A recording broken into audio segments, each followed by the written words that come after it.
Napakatanga ng gintong talabang ito. Nakapatag na lahat sa gilid. Manghuli ka ng isa, siguradong. Hindi ka mahuli ng iba, ano? Hanap ng gulo ang gusto mo. Ano ba ang sinasabi mo? Gusto mong may magreklamo? Bakit, may problema ba? Hindi naman kanya ang baybayin na ito.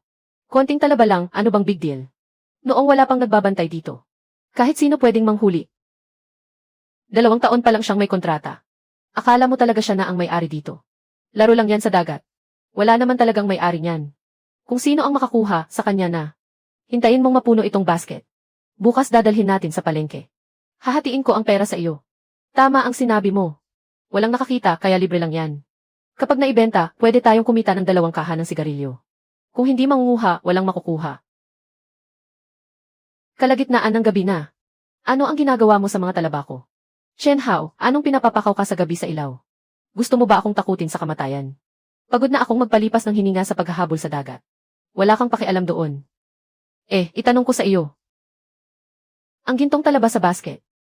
Ano ang nangyari? Malakas ang alon sa gabi. Ang mga talaba mismo ang pumasok sa bangka. Itong baybayin, mula pa noong panahon ng lolo ko, para sa buong nayon na talaga. Ano naman kung manghuli ako ng ilang talaba? Noong araw, inagaw ng tatay mo ang baybayin namin. Ngayon, manghuli ka ng ilang talaba, singil ko na lang sa tubo. Hintayin mong dahan-dahan kitang paghigantihan. Sisiguraduhin kong magbabayad ang batang ito hanggang sa huling sentimo. Saka na iyan. Noong araw, kung wala ang pampaayos ng aming pamilya, hindi niya makukuha ang baybayin na ito. Ngayon ang lakas na ng loob niya. Sisingilin kita sa 2 kalabasa at 2 jujube na iyan. Ang mga itong inangkat na binuong pataba para sa talaba. Presyo sa merkado, 120 kada kilo. Itong basket mo, kasama ang tubig, 37 kilo. Pag binawas ang laman, 32 kilo ng talaba. Kabuuan, 3,840. Nakamonitor buong proseso sa baybayin. Gaano karami ang nahuli mo? Umuwi ka at suriin mo, malalaman mo agad. Ang lihim na paghuli at pagpaparami ng talaba ay walang pahintulot. Hindi iyan pangingisda sa dagat. Pagnanakaw iyan. Huwag mo akong pinapahira ng sisi. Anong pagnanakaw ang sinasabi mo? Pinsan mo ako. Ang paghuli ko ng ilang talaba ay pampabigay galang sa iyo. 3,800. Gusto mo na ba sa pera, nababaliw ka na? Magkakamag-anak tayo. Manghuli ka lang ng ilang talaba. Tungkol sa pagiging makapal ang mukha at sobra sa kapalaluan. Ang halaga ay lagpas 3,000. Sapat na iyan para umabot sa kaso sa korte. Pinsan mo ako. Ang paghuli ko ng ilang talaba ay pampabigay galang sa iyo. 3,800. Gusto mo na ba sa pera, nababaliw ka na? Ngayon, magbayad ka o manigas ka. O tatawag ako ng pulis. Ikaw ang pumili. Halika rito at tingnan ninyo. Inaapi ng pinsan ang kanyang tiya. Lumabas lang ako para manghuli sa dagat. Pinalabas niya pa akong magnanakaw. Para lang sa ilang basag na talaba. Kahit ang sariling tiya gusto pang ipasok sa kulungan. May konsensya ka pa ba? Bibilang ako ng 3.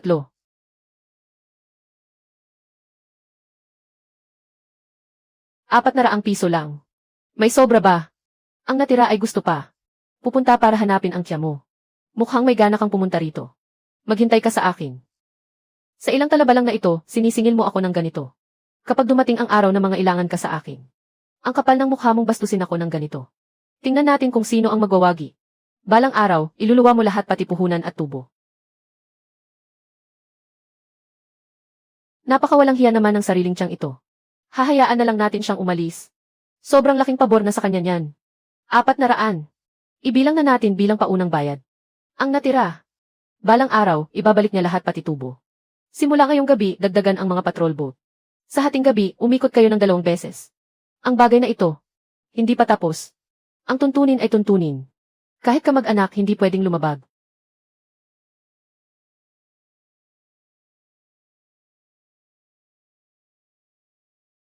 Araw-araw kumakain ng gintong talaba. Tingnan mo ang mukha ko, ang lambot, pwedeng pigain at palabasin ang tubig. Mas mabisa pa kaysa sa mamahaling losyon sa lungsod. Hipaggilan. Gintong talaba ito. Sa bayan, 80 ang kalahating kilo.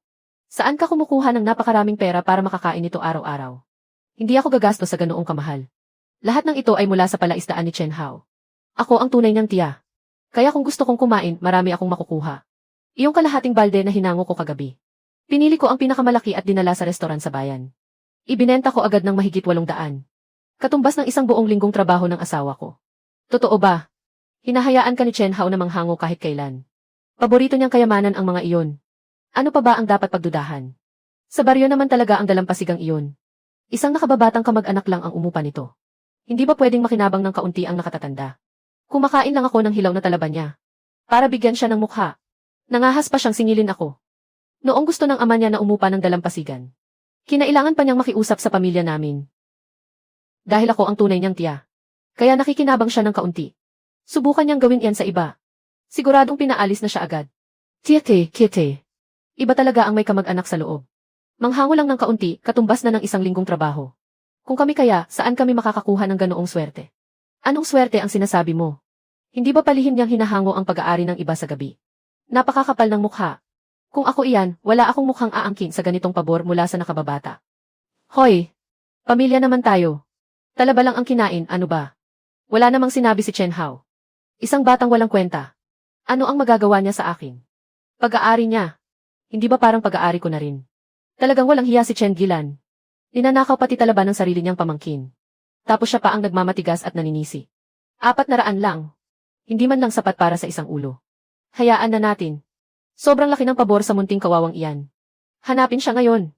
Mag-iinarte lang siya at magwawala-wala ring silbi. Takpan muna ang lahat ng patay na anggulo ng balsa.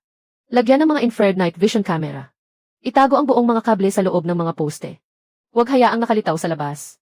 Sinamantala niya ang pagkakataong ito. Siguradong babalik siya. Sa susunod, mahuhuli na natin siya. Hindi na simpleng bayad pinsala lang ang usapan. Pero kahit paano, tiyahin ko pa rin siya. Kapag talagang ipinakulong siya, hindi ako haharap sa mga matatanda sa nayon.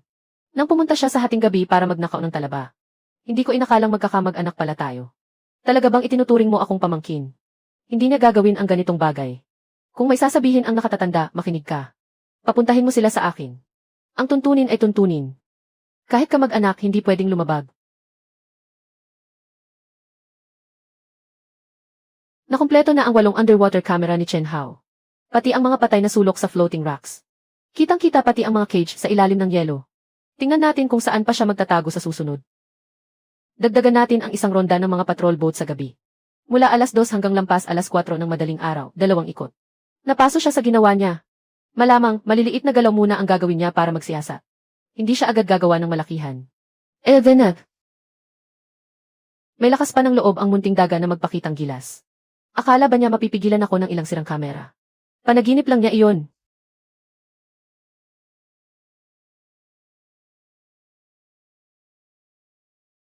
Turuan muna kita ng leksyon. Ang symbiosis ng shellfish at algae, tama. Ipabubulok ko ang lahat ng algae mo. Mamamatay sa kakulangan ng oxygen ang lahat ng talaba. Lintik. Ayan na naman ang munting irog na gumagawa ng kalokohan. Ano na namang maruming bagay ang ibinubuhos niya sa tubig. Sasakay ako ng bangka para harangin siya.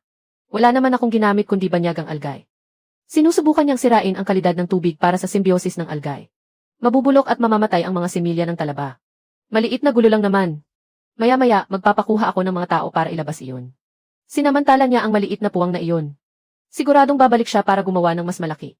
Bantayan lang natin siya. Hahayaan na lang natin siyang makaalis ng ganoon. Napakadali naman para sa kanya. Kailangang palawakin ang lambat para makahuli ng malaking isda. Hulihin siya ngayon.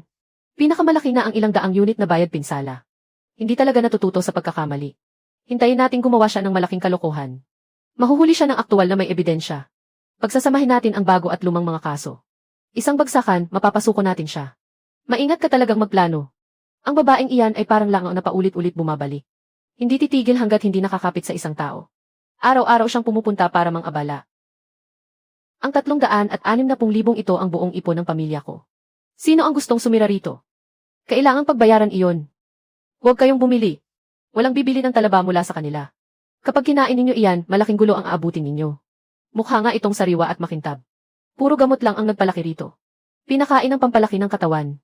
Hindi iyan pwedeng kainin. Kalokohan ang sinasabi mo. Kaninang umaga lang iniahon mula sa floating rocks ang lahat ng talaba namin. Saan naman nanggaling ang gamot? Tigilan mo ang pagsasalita ng kung ano-ano. Pupunitin ko ang bibig mo. Kakahango lang sa tubig. Sino ang niloloko mo? Sarili kong mga mata ang nakakita sa kanila. Sa hating gabi, nagbuhos sila ng gamot sa mga rock. Pampalaki ng katawan. Kapag kinain ng lalaki, mawawalan siya ng gana at lakas. Kapag kinain ng babae, maaaring mawalan siya ng kakayahang magkaanak. Kapag may napahamak, pananagutan ba ninyo? Kumain ng hilaw na talaba namin ang apo ng kapitbahay ko. Nagsuka, nagtatae at na-dehydrate. Hanggang ngayon, nakakonfine pa rin at dextrose sa klinika. Sa ganitong bagay, hindi ako basta nagsasalita. Kapag bumagsak na ang negosyo mo, kusang lalapit at magmamakaawa sa akin. Huwag mo nang banggitin ang bayad pinsala. Kahit itong buong batch ng talaba, dapat isuka ninyong kalahati. Ginawa ko rin ito para sa kapakanan ng lahat. Pawang kababayan at magkakamag-anak din naman. Pahihirapan ko ba kayo? Pati ang gintong guhit sa kabibi niya ay tinina lang. Pag hinugasan ng 2 beses, matatanggal din. Kumain lang ng konti, baka mapunta pa sa ospital. Chen Gilan, ang bunganga mo, napakalasong magsalita. Hindi pa tayo tapos. Chen Gilan, ang bunganga mo, napakalasong magsalita. Hindi pa tayo tapos. Ano? Tinamaan ka sa sinabi ko. Naiinis ka na at gusto mo nang manakit. Kung matapang ka, maglabas ka ng ebidensya. Patunayan mo na hindi nilagyan ng gamot ang mga talaba ninyong bahay. Kung wala kang maibigay, ibig sabihin nagpapanggap ka lang. Anong gintong talaba? Mukha lang itong panlinlang na paninda. Kuya Zeng, ano na ang gagawin dito? Nagwala siya ng ganito. Mukhang wala nang bibili ng talaba ngayon. Ano na? Umuwi ka at sabihin mo kay Hauzi. Hindi na ako naniniwala. Isang dila lang niya, kaya niyang gawing puti ang itim. Talagang hindi siya pwedeng palagpasin. Kuya Zhang, sabihin ko sa inyo ang totoo mula sa puso. Ang mga talaba ng pamilya Chen Hao. Huwag na kayong bibili pa. Ang lahat ng talabang iyan ay pinatubo gamit ang bawal na gamot. Sobrang taas pa ng natitirang gamot. Talagang delikado ang kinain ninyo. Nagkakagulo ang mga customer sa pintuan. Hindi na ninyo mapapawi ang tray na iyan. Kakayanin pa ba ng restoran ninyo? Hindi siguro. Halos kalahating taon na tayong magkasosyo. Wala naman tayong naging problema sa lahat ng panahon na iyon. Iba noon, iba ngayon. Ngayon para lang makahabol sa dami ng ani at kumita agad. Kung ano-ano na ang hinahalo. Pangit ako bilang pinsan niya kung hahayaan ko iyan. Hindi ko kayo lolokohin. Kahapon, halos lahat ng health center sa paligid ay may tumanggap na. Marami ring sumakit ang tiyan. Lahat ay galing sa talaba nila. Mismong pangkat 3. Kung hindi kayo naniniwala, pumunta kayo sa health center at magtanong mismo. Sige, alam ko na. Kung ganoon, itigil muna natin ng 2 araw. Kapag malinaw na ang lahat, saka tayo magsalita. Hindi matanggap ng mga kumain ang talabang niluto sa gamot at tinapang pangmalaki. Kung hindi na kayo maglalabas ng paninda, kapag may nangyaring problema, kayo ang mananagot. Puro gamot ang ginamit sa pagpapalaki. Hauzi. Luging-lugi na. Itong matandang si Chen Gilan, kung saan-saan nagkakalat ng dila. Sinasabi niyang ang talaba natin ay binabad sa gamot. Pampalaglag daw at pampalakas. 3 restoran sa bayan, sabay-sabay na kinansela ang mga order. Wala na ring nangangahas bumili sa palengke ng gulay. Ang babaeng ito, sobra talaga. Hindi lang makapagnakaw ng talaba. Sisiraan pa ang pangalan natin. Talagang walang hiya at may kapal pa ng mukhang magdahilan. Ano bang kinatatakot niya? Gawa niya, siya ring paratang niya. Kung may ebidensya tayo, bastahin natin ang mukha niya. Bukas ng maaga. Dalhin ninyo ang ulat at ang ebidensya. Pumunta kayo sa bawat bahay. Kung talagang binabad sa gamot ang mga iyan. Kung talagang may bawal na gamot sa pagpapalaki. Pakuluan agad sa harap nila. Suriin agad sa harap nila. Pagsalitain mo siya. Pabayarin natin siyang lunukin ang sariling salita. Zengji. Balita ko, pinatigil mo ang kargamento namin. Pumunta ako ngayon para harapan nating linawin ang lahat. Hindi kita gustong maabala sa negosyo mo. Ay, Boss Chen. Hindi naman sa hindi kita pinagkakatiwalaan. Ang totoo, sinabi ni Tiagilan na may batayan daw ang reklamo. Bilang may-ari ng karinderya. Paano kung may masamang mangyari sa kumain? Hindi ko kakayaning akuin ang pananagutan. Pinaniniwalaan mo rin ang mga sinasabi niya. Nanghuhuli lang naman siya ng talaba at nahuli namin sa aktong pagnanakaw. Kinimkim niya ang sama ng loob. Kaya sadyang nagpakalat siya ng chismis para makaganti. Hindi niya matanggap na umaasenso ang iba. Ito ang ulat ng pagsusuri ng asosasyon ng mga produktong tubig ng lalawigan noong nakaraang buwan. Walang nakitang latak ng gamot o mabibigat na metal. Pasado. Ito ang sertipiko ng pinagmulan ng mga inangkat na punla ng talaba. Nasusubaybayan at napapatunayan ang pinagmulan ng lahi. Walang saysay ang puro salita. Zengji. Maghanap ka ng kaldero. Ako mismo ang magluluto ng 3 talaba. Tikman mo mismo. May kakaiba talagang lasa. Babayaran kita ng 10 ulit sa kargamentong ito. Hindi na ako muling magpapadala sa iyo. Xiao Wang. Magdala ka rito ng malinis na maliit na kaldero. At kalahating kaldero ng malinis na tubig. Narito na, Zengje. Malinis na kaldero. Nakahanda na ang kalahating kaldero ng malinis na tubig.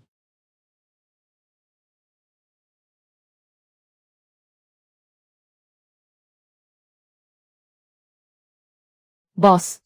Mukhang napakasariwa ng mga talabang ito. Bigyan din ng 2 basket ang mesa namin. Sa amoy pa lang, matamis na. Dagdagan din kami ng kalahating kilo. Iyong gintong talaba ang gusto namin.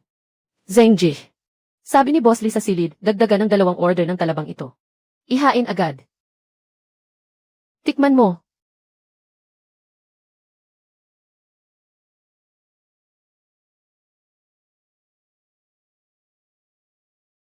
Napakasariwa.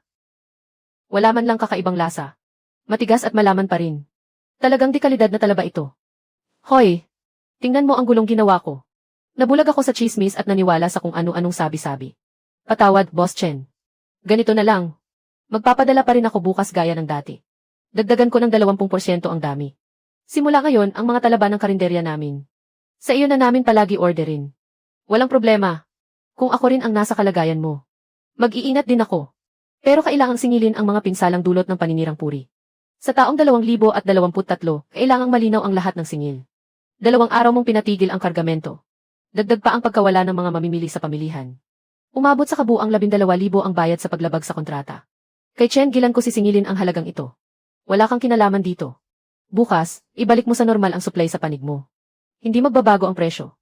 Walang problema, walang problema. Bukas mismo ako magpapadala. Dahil sa ganitong kalidad, makikipagtulungan ako sa iyo ng pangmatagalan.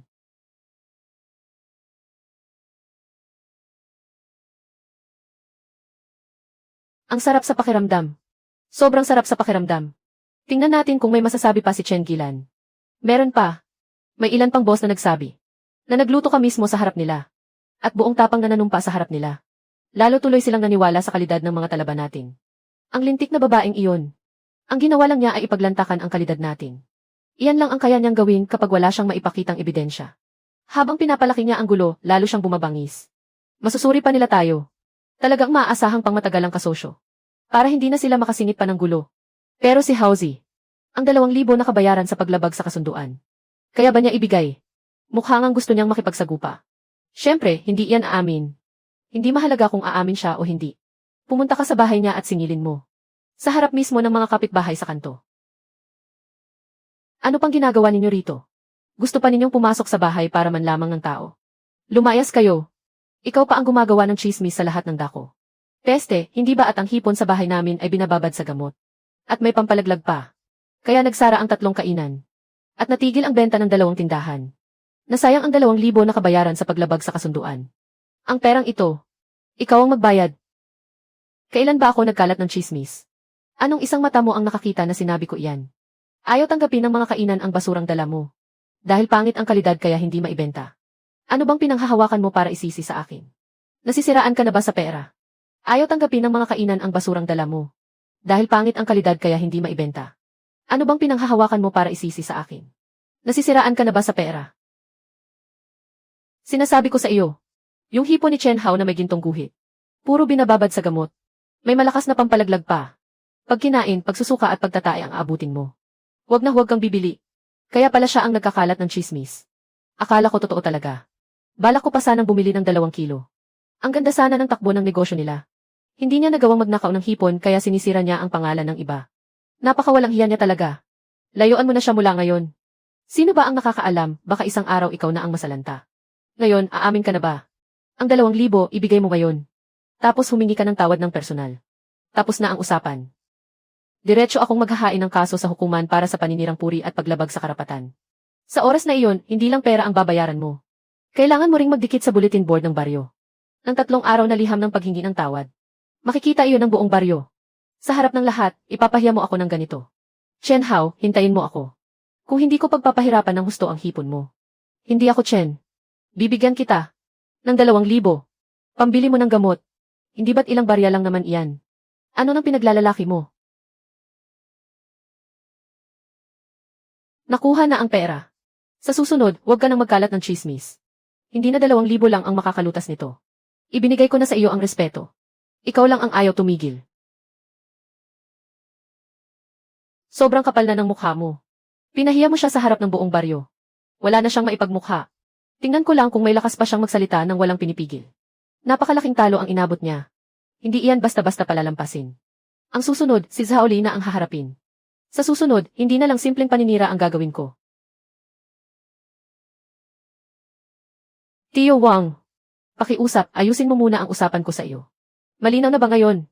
Kapag bumalik si Chen Hao para bumili ng mga piyesang may oxygen, at ng mga linya ng hipon. Kung hindi ka pipirma, ubus ka. Ang kuya ko ngayon ang kalihim ng asosasyon ng mga produktong tubig ng lalawigan. May hawak siyang malaking order ng pagbili mula sa higit 10 palaisdaan. Sa susunod, diretso na kayo sa bahay ninyo. Hindi pa malinaw ang usaping ito. Hindi yata tama iyan. 5-6 na taon na akong nakikipagnegosyo kay Chen Hao. Taon-taon, kumikita siya ng ilang 10,000. Inalagaan ng husto ng matanda. Nagbubukas ng tindahan para magnegosyo. Wala namang may pusong magdesisyong isara ang pinanggagalingan ng kita. Ang katwiran na palaging ibinabato sa labas. Kapag kumalat iyan, hindi maganda ang lalabas na pangalan ko. Si Tiyuwang ang malinaw na nakaunawa. Huwag mong ipagpalit ang maliit sa malaking pakinabang. Hindi lang ako ang may hawak sa kooperatiba ng pagbili. Nasa akin din ang subkontrata para sa inspeksyon ng produktong tubig ng buong county. Nasa kamay ko rin iyon. Ikaw ang bantay kay Chen Hao ngayon. Kung bukas ay hindi pumasa ang ulat ng inspeksyon niya. At kung hindi mapunta sa iyo ang order ng kooperatiba, mahihirapan ka na. Ni ito nga hindi mo malinawan. Simula ngayon, ang negosyo ng mga produktong tubig sa bayang ito. Gusto mo pa bang ituloy o hindi? Susundin ko si Kuya Lee. Kapag dumating ulit si Chen Hao, sasabihin ko walang nangyaring bentahan. Wala ni isa. Ayan ang tama. Sumunod ka sa akin. Sisiguruhin kong doble ang kita mo kaysa ngayon. O, di ba, mas maasahan pa talaga si kuya ko. Isang salita lang at hawak na niya ang buhay ni Chen Hao.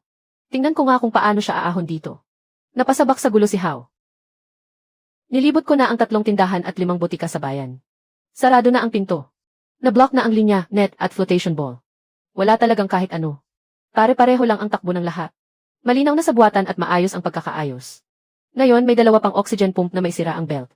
Kapag nasira at walang mapalit na piyesa, at huminto ang oxygen ng mahigit kalahating araw, mamamatay ang lahat ng fingerlings. Wala talagang maasahan. Tama nga.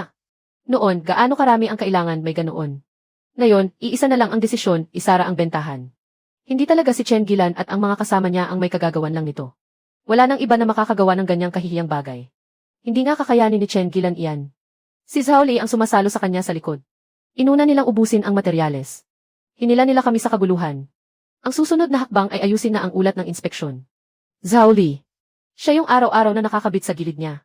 Ang anak na namamahala sa inspeksyon sa bayan ng lalawigan. Hindi man lang maayos ang pag-inspeksyon. Ang haba ng kamay niya sa pagbebenta ng mga paninda sa mga tindahan. Sobrang pang-aalipusta na talaga. Sa pangalan ng kalihim ng asosasyon, kinokontrol niya ang talaan ng pagbili ng industriya. At pinapresyo niya ang mga may tindahan. Isang salita lang. Ang materyales ay pampapayat lang ng tiyan. Ang ulat ng inspeksyon ang tunay niyang sandata. E ano ngayon ang gagawin? Hindi pwedeng nakatungangan na lang at panoorin ang paghinto ng oxygen pump. Talagang mamamatay ang fingerlings. Malaki na ang magiging lugi. Bakit ka nagpapanik? Ihanda mo na sa umaga ang backup. Noon pa man, may itinabi na ako. Ang contact ng supplier mula sa Karatig County. Mas kumpleto ang modelo kaysa sa bayan. 5% pa ang ibinaba ng presyo. Ipadala mo na ngayon. Umorder ng 20 set ng linya. 50 coil ng lambat. Dagdagan pa ng 3 buong backup na bomba. Hayaan silang magpalit ng truck na may malamig na chain magdamag para maihatid. Bukas ng madaling araw darating na iyon. Ako ang pupunta o gusto mo lang mas malayo ang marating? Hindi ko talaga naisip na lalampas pa ito sa bayan. Tingnan ko nga kung paano pa sila makakabawi. Kahit iunat pa ang kamay, aabot na sa katabing bayan. Puro pagpapakapagod lang. Kahit iunat pa ang kamay, aabot na sa katabing bayan. Puro sariling pagod at gastos. Mabuti na lang, sinabi ng kabilang panig na magkakarga sila ngayong gabi. Siguradong darating iyon bukas na bukas. 5% itong mas mura kaysa sa bayan. Sa pagkakataong ito, sila mismo ang nagbigay. Nagbuhat sila ng bato para ihampas sa sarili nilang paa. Hindi lang tayo nakaiwas sa abala. Nakatipid pa tayo ng pera. Huwag mo nang masyadong matuwa. Simula pa lamang ito. Hindi maubusan ng mga gagamitin. Siguradong gagalawin niya ang resulta ng pagsusuri. Pagbalik mo, sabihin mo kay Tsukinghe. Sabihin mong makipag-ugnayan siya agad sa panlalawigang tanggapan ng pagsusuri. Gamitin natin ang reserbang mabilisang daan. Naasikaso na ng tiya ang lahat. Pumayag na ang 3 tindahan ng gamit sa bayan. Mula ngayon, ni isang piyesa ay hindi na natin ibebenta sa kanya. Pumayag na rin ang kuya ko. Sa susunod na random na inspeksyon, diretsong ikukulong ang ulat niya at hindi ito ilalabas. Sasabihin may hinalang nalalabing gamot. Tingnan natin kung paano niya maibebenta ang paninda niya. Hintayin nating masira ang oxygen pump niya at hindi na maayos. Mamamatay lahat ng talaba. Pipigain siya ng multa dahil sa paglabag sa kontrata. Sa huli, luluhod siyang makiusap sa atin. Ha, lalaban sa akin. Bata pa ang hamak na iyon. Hintayin nating hindi na siya makatiis. Hindi lang niya kailangang isauli ng maayos ang dating bayad pinsala. Kailangan pa niyang makiusap na palampasin namin siya. Sa oras na iyon, ang malaking pakinabang na ito. Dapat kalahati nito ay mapunta sa pamilya natin. Makinig ang lahat ng residente. Magtipon agad sa bakuran ng komite ng nayon. Dapat may isang kinatawan mula sa bawat sambahayan. Totoo ba iyan? Dati narinig kong sinabi ni Gilan. Matapos makuha ni Chen Hao ang palaisdaan, nilusutan niya ang proseso. Kinamkam niya ang buong bayad sa kontrata. Sino ba ang nagsabing hindi? Kung hindi, saan manggagaling ang pera ng isang retiradong sundalo? Saan niya kukunin ang ganoon kalaking halaga? Para makapagsagawa ng ganito kalaking proyekto. Baka kinupit niya ang pera ng nayon. Huwag kang magsalita ng walang basehan. Mukha namang matapat ang taong iyon. Matapat. Hindi mo alam ang laman ng puso ng tao. Malalaman natin mamaya kung may mailalabas siyang ebidensya. Pinapunta ko rito ang lahat ngayon. Para sa isang bagay lamang. Ayusin natin ang lahat ng talaan. Ang palaisdaang ito. 3 taon na ang nakalipas, nagsagawa ng pampublikong bidding ang nayon. Napunta ito sa nag-alok ng pinakamataas na presyo. Narito ang lahat ng notarized na kontrata. May kopya sa talaan ng komite ng nayon. Maaaring suriin anumang oras. Bayad sa proyekto na 15,000 yuan, taunang bayad sa kontrata na 180,000 yuan, bayad sa paggawa na bawas 5,500 yuan. Bayad sa proyekto na 15,000 yuan, bayad sa materyales ng nayon na bawas 8,000 yuan, taunang bayad sa kontrata na 180,000 yuan. Buong halaga na ibinayad ng minsanan bago sumapit ang bagong taon. Direktang ipinadala sa pondo ng nayon. Resibo ng bangko. Katibayan ng pagtanggap ng pondo ng nayon. Noong nakaraang taon, inayos ang pilapil sa tabing dagat. Naglagay ng mga ilaw sa kalsada sa entrada ng nayon. Bumili ng kagamitan para sa sentro ng aktibidad ng mga nakatatanda.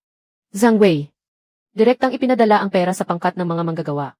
May mga tala ang komite ng nayon. May mga resibo ang pangkat ng mga manggagawa. Lahat ng ito ay maaaring beripikahin. Sinasabi mong kinamkam ko ang bayad sa kontrata. At pinakinabangan ko ang pera ng nayon. Hindi ka makatatayo sa mga paratang na iyan. Sinasabi mong kinamkam ko ang bayad sa kontrata. At pinakinabangan ko ang pera ng nayon. Hindi ka makatatayo sa mga paratang na iyan. Naku naman. May mga resibo nga. 180,000 walang kulang ni 1 sentimo. Resibo, bayad sa proyekto, 15,000 yuan. 180,000 walang kulang ni 1 sentimo. Gasto sa paggawa, bawas na 5,500. Nagbigay pa siya ng mahigit 80,000 para ipagawa ang pilapil. Kung hindi dahil sa bagong pilapil noong nakaraang bagyo. Matagal nang binaha ang bukana ng nayon natin. Ibig sabihin, dati pala. Niloko tayong lahat ni Chen Gilan. Makinig kayong lahat. Si Chen Hao ang umupa at namahala sa palaisdaan. Kumpleto ang lahat ng papeles. Alinsunod sa batas at maayos ang lahat. Taon-taon, napapanahon ang bayad sa kontrata. Marami rin siyang naitulong na tunay na pakinabang sa nayon. Kaya sa susunod, kung may magbibintang ng walang basehan at maninira ng kapwa, hindi ito palalampasin ng komite ng nayon. Kung may reklamo, pumunta kayo sa komite ng nayon at magsabi. Huwag kayong magbulungan sa likuran. Ginugulo ninyo ang buong nayon. Bakit nandito si Tia Gilan? Huwag kang umalis. Noong isang araw, sa palengke, sa ilalim ng malaking puno ng banyan, kung ano-ano ang sinabi mong nilustay ni Chen Hao ang bayad sa kontrata. Nainangkin niya ang palaisdaan. Kung magsalita ka, akala mo may ebidensya ka. Narito ang kontrata at lahat ng resibo. Sige nga, magsalita ka. Aling pera ang nilustay niya? Para sa akin, naghihiganti ka lang dahil nahuli kang nagnanakaw ng talaba noon. Kinimkim mo ang sama ng loob. Kaya sadya kang nagpakalat ng chismis para sirain ang pangalan niya. Narinig ko lang naman sa iba. Ano ngayon? Bawal na bang magsalita ang mga tao? Narinig ko lang naman sa iba. Ano ngayon? Bawal na bang magsalita ang mga tao? Sino ang nagsabi sa iyo? Sige, sabihin mo nga. Nakalimutan ko. At saka, sino ang makapagsasabing hindi peke ang kontratang iyan? Baka kasabot pa niya ang mga tao sa nayon. Chen Gilan, pananagutan mo ang mga sinasabi mo. Ang kontrata ay nakarehistro sa bayan. Ang resibo ay inisyu ng tanggapan ng agrikultura. Sinasabi mong peke ang mga ito. Kahit saan ka pumunta, nagpapakalat ka ng chismis at gumagawa ng gulo. Hindi pa kita napapanagot sa mga ginawa mo. Tapos ang lakas pa ng loob mong puro satsat. Huwag mong sisihin ang nayon kung hindi ka pagbibigyan. Humingi ka ng tawad sa harap ng lahat. At sumailalim ka sa pampublikong pagsisiyasat sa harap ng mikropono. Ibig sabihin, lahat pala ng sinabi niya ay gawa-gawa. At naniwala pa talaga ako sa kanya. Napakasama naman ng babaeng iyon. Siya na ang nagnakaw ng gamit ng iba. Siya pa ang nagpakalat ng chismis para sirain ang pangalan nila. Anong klaseng tao iyan? Mula ngayon, ni kalahating salita mula sa kanya ay hindi na mapagkakatiwalaan. Ano naman ang ipinagmamalaki niya? Hintayin mo lang. Maghintay ka. Kapag hindi umubra ang pakiusap, dahas ang gagamitin. Tingnan natin kung hanggang kailan ka magmamalaki. How? Pinasama ko ang loob mo. Ganyan talaga sa nayon, maraming tao at maraming bibig. May mabuti at may masama. Huwag kang mag-alala. Maayos at marangal ang negosyo mo. Kakampi mo ang buong nayon. Kung may magpakalat ulit ng kasinungalingan at manira, sabihin mo agad sa akin. Aaksyonan ito ng ngayon. Walang problema, kalihim. Ang mahalaga, malinaw na ang lahat. Ayoko ring makipagtalo kaninuman. Gusto ko lang alagaan ng maayos ang mga talaba. At tulungang kumita ng kaunti ang lahat. Talagang may puso ka, Batang Hao. Kapag nagkaproblema ka balang araw, nakakagaan ng loob. Sobrang nakakagaan ng loob. Napahiya siya sa harap ng lahat. Tingnan natin kung may mukha pa siyang magpapakita sa nayon pagkatapos nito. Subukan pa niyang magpakalat ng chismis. Anfan 8. Tingnan natin kung may maniniwala pa sa kanya. Sira na ang reputasyon niya. Lalo lang siyang magagalit. Hindi ito matatapos ng ganito. Naubos na ang malumanay na paraan. Panahon na para sa matigas na paraan. Ano na naman ang balak niya? Talaga bang mang-istorbo pa siya rito? Baliin ko ang mga binti niya.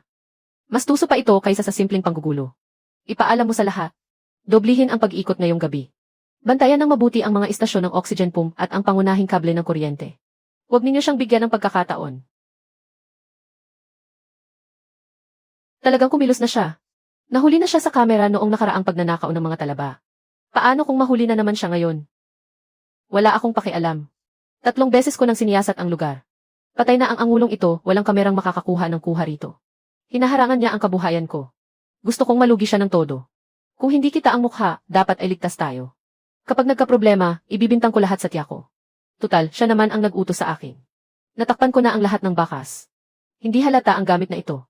Pampagana pa lang sa malaking gulo ang kaunting luging ito. Papatakbuhin ko sa tubig ang buong puhunan niyang 360,000 para malaman niya ang kinahihinatnan ng pakikipagbanggaan sa akin.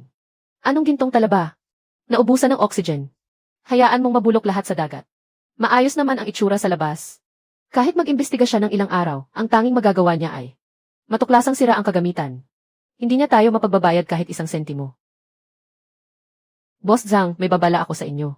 Tungkol sa mga ulat ng random na pagsusuri sa gintong talaba ni Chen Hao. May nakita kaming ilang irregularidad sa muling pagsusuri. Medyo pabago-bago ang antas ng nalalabing gamot. Iminumungkahi kung pansamantala ninyong ihinto ang pagtanggap ng mga paninda. Hintayin muna natin ang pinal na resulta. Kapag may nangyaring masama dahil sa pagkain ito, hindi natin iyon kakayanin pareho, tama ba? Maraming salamat, Boss Zhao. Pansamantalang ihinto ang pagtanggap ng lahat ng paninda ni Chen Hao. Hinahamon mo ako. Sisirain kita sa bahagi ng produksyon. Sa bentahan naman, haharangin ko ang daloy ng negosyo mo. Pipigilan kita sa magkabilang dulo. Tingnan natin kung ilang araw kang makakatagal. Sa huli, luluhod ka rin para lumapit. At magmamakaawa kang pumirma ako sa kasulatan ng pakikipag-areglo. Napakasama talaga ng matandang babaeng iyon. Buhusan ng buhangin ang loob ng impeller. Barahan ng tela ang pasukan ng tubig. Gusto niyang patayin ang lahat ng talaba sa buong palaisdaan. Araw-araw, puro ganitong kabuktutan ang ginagawa niya. Kasalanang walang kapatawaran. Pupuntahan ko siya. Ngayon, kailangang mapunit ko ang bibig niya. Nauna na nating harangan ang mga kamerang lantad. Eksaktong natukoy natin ang patay na anggulo sa sulok ng gusali. Mas malakas ang loob niya kaysa noong nakaraan. Kung ganoon, ano ang gagawin natin? Hindi nakuha ang buong mukha niya. Siguradong hindi aamin ang babaeng iyon. At katatanggap lang niya ng tawag mula sa supermarket. Sinabi nilang may problema sa ulat ng pagsusuri. Ihinto ang pagtanggap ng mga paninda. Nagkasabwat ang mag-inang iyon, hindi ba? Sinisira ng isa ang produksyon. Habang hinaharangan naman ng isa ang benta. Napaka-perpekto ng pagkakahanay ng kanilang plano. Naharangan ang mga kamerang lantad. Pero hindi ang mga nakatagong kamera. Huwag kayong mag-alala tungkol sa kagamitan. Ang 3 bagong backup pump na in-order natin mula sa kalapit na lalawigan. Saktong dumating ang piyesa para magamit. Kayang palitan lahat sa loob ng kalahating araw. Hindi pwedeng huminto ang produksyon. Handa na ako sa usapin ng ulat. Maglalabas ng resulta ang panlalawigang testing machine sa loob ng 48 oras. Hindi mapipigil ang pagbebenta. Ang maliit na night vision camera na nakatago sa balangkas ng kulungan ng talaba. Nai-record ko na ang buong proseso. Nasa atin na ang ebidensya. Itago muna natin. Hintayin natin ang tamang pagkakataon. Pagsasamahin natin ang bagong utang at dating utang. Ako na ang pupunta. Nakalimutan kong may nakatago pa roon. Ang kamera sa balangkas ng kulungan ng talaba. Akala ng babaeng iyon nakapagtago siya ng maayos. Hindi niya alam bawat kilos niya ay nakuhanan ng kamera. Tingnan natin kung paano pa siya makapagmamatigas. Magtrabaho muna tayo at ikabit ang ekstrang bomba. Huwag nating pabayaan na maantala ang produksyon. Ipaalam sa lahat. Piping pangpasok sa bunganga ng daluyong. Kahon ng dugtungan ng kable ng supply ng kuryente. Magdagdag ng mga nagpapatrolyang bangka sa lahat ng hanay ng punlaan. 3 shift na salitan. Hindi tayo pwedeng lumuwag kahit saglit. Dahil nangahas siyang ilantad ang tunay niyang mukha. Huwag niya akong sisihin kapag wala akong awa sa kanya. Putang ina. Biglang nagtaas ng presyo ang cold chain team ng kabisera ng lalawigan. Sinasabi nilang triple ang bayad kapag may babala ng bagyo. Kung hindi, hindi sila maghahatid. Dapat makarating bukas ang 20 kahon ng mga sample. Naantala ang testing kaya kanselado na agad ang malaking order na ito. Sa ganitong sitwasyon, saan tayo kukuha ng sasakyan? Chen Hao, Boss Chen. Mula ako sa Xianda Cold Chain. Ako si Xu King, Regional Manager. Napag-usapan naming pumunta rito ngayon para talakayin ang pakikipagtulungan. May dala rin akong sample sa insulated box. 2 salita pa lang ang narinig ko sa may pintuan. Nagkaproblema ang cold chain truck ninyo. Nagkaroon ng aberya sandali. Pumasok muna kayo at umupo. Ang sakto naman ng dating mo. May biyahe ako ngayong gabi pabalik sa kabisera ng lalawigan. Kalahati ng truck ay bakante. Talaga ba? Kasya ng eksakto ang 20 kahon. Aalis ito ngayong gabi. Bukas ng madaling araw, ihahatid agad sa cold storage ng restaurant. Batay sa presyo sa merkado. Walang dagdag kahit 1 sentimo. Ituring na natin itong magandang simula ng pakikipagtulungan kay Boss Chen. Para sa pangmatagalang pakikipagtulungan. Maliit na pabor lang iyan, hindi big deal. Diyos ko. Talagang dumating ang tulong sa tamang oras. Pakpaikot-ikot na kami sa sobrang pagkataranta. Blind spot yata ang bahaging ito. Mahilig galawin ng mga sumisira sa tabing dagat ang bahaging ito. May dati akong kliyenteng kasosyo. May nagnakaw ng kable ng kuryente sa bunganga ng daluyong nila. Nalugi sila ng mahigit 100,000. Iminumungkahi kong maglagay ng nakatagong underwater camera. Itago sa likod ng balangkas ng kulungan ng talaba. Sa ilalim ng linya ng tubig. Hindi iyon makikita kung hindi hahanaping mabuti. Iminumungkahi kong maglagay ng nakatagong underwater camera. Itago sa likod ng balangkas ng kulungan ng talaba. Sa ilalim ng linya ng tubig. Hindi iyon makikita kung hindi hahanaping mabuti. Marunong ka sa seguridad. Matagal ka na sa cold chain business. Marami ka nang nakitang aberya sa mga palaisdaan. Ang mahalaga, makipagtulungan sa mga boss na sumusunod sa mga patakaran. Mas panatag ang buhay. Napakaasahan ni Boss Chen. Kailangan kong magpakita ng kaunting sinseridad para maitatag ang pangmatagalang pakikipagtulungan. Namumula na ang tainga ni Boss Chen. Ganoon ba kainit ang araw sa tabing dagat? Walang problema sa mga detalye ng kahon. Mag-order muna tayo ng 200. Walang anuman. Maraming salamat. Salamat pero hindi na kailangan. Kapag tapos na ang batch na ito ng mga sample. Ayos na sa akin kung yayain ako ni Boss Chen sa piging ng talaba. Pwede, Hausi. Ang laki ng posisyon niya bilang manager. Maganda na siya. Mahusay pa siyang kumilos. Pagdating niya, agad niyang nilutas ang malaking problema natin. Sa tingin ko, ang nararamdaman niya para sa iyo ay hindi lang basta pakikipagtulungan. Talagang kakaiba ang babaeng iyon. Napatunayan ng tama ang listahan. Dapat eksaktong dumating bukas ng umaga. Kung may kailangan ka, tawagan mo ako anumang oras. Iniwan ko na ang business card ko sa mesa mo. CJ, mag-ingat ka sa daan. Marami na akong nakilalang nagtatrabaho sa cold chain. Pero ikaw lang ang ganoon kabilis kumilos at bihasa. Ikaw ang kauna-unahan. Isang piging ng talaba. Panahon ng manlibre. Ang hindi ko lang alam ay kung ang paanyaya ba ay pasasalamat sa pakikipagtulungan. O may iba pang dahilan. Nakakainis talaga kapag pinag-usapan iyan. Ang malawak na bahaging iyon ng dalampasigan ay tinirhan na ng aming mga ninuno ng buong nayon para kumita at mabuhay. Noon, kapag umatras ang tubig, pumupunta kami roon para maghukay ng talaba at mamulot ng suso. Hindi na ako magsasalita ng mahaba. Kahit kaunti may maiuwi pa rin pambili ng langis at asin. Pero ngayon, ibang usapan na. Pinaligiran ni Chen Hao ng bakod na alambre. At hindi man lang tayo pinapayagang tumapak sa pilapil. Akala mo, likod bahay niya iyon. Talagang inangkin na niya ang dalampasigan na parang hari. Akala ba ninyo? Dahil kumikita siya ng malaki, pwede na niyang kalimutan ang lahat. Panaginip lang iyan. Bakit? Mapuputol ba niya ang kabuhayan natin? May malalaking order na siya mula sa kabisera ng lalawigan. Lumaki na ang kanyang pananaw. At ang susunod niyang gagawin ay magtatag ng kooperatiba. Sa madaling salita, pagsasama-samahin niya tayo. Pagkatapos, pipilitin niya ang lahat. Naibenta sa kanya ang mga talaba sa mababang presyo. Kapag tumanggi, puputulin niya ang mga mamimili natin. Pati ang mga nagtitinda sa bayan ay pumirma na sa kanya ng eksklusibong kasunduan. Kapag dinala ninyo sa palengke ang mga talaba, walang mga ngahas bumili. Mabubulok lang lahat sa bahay.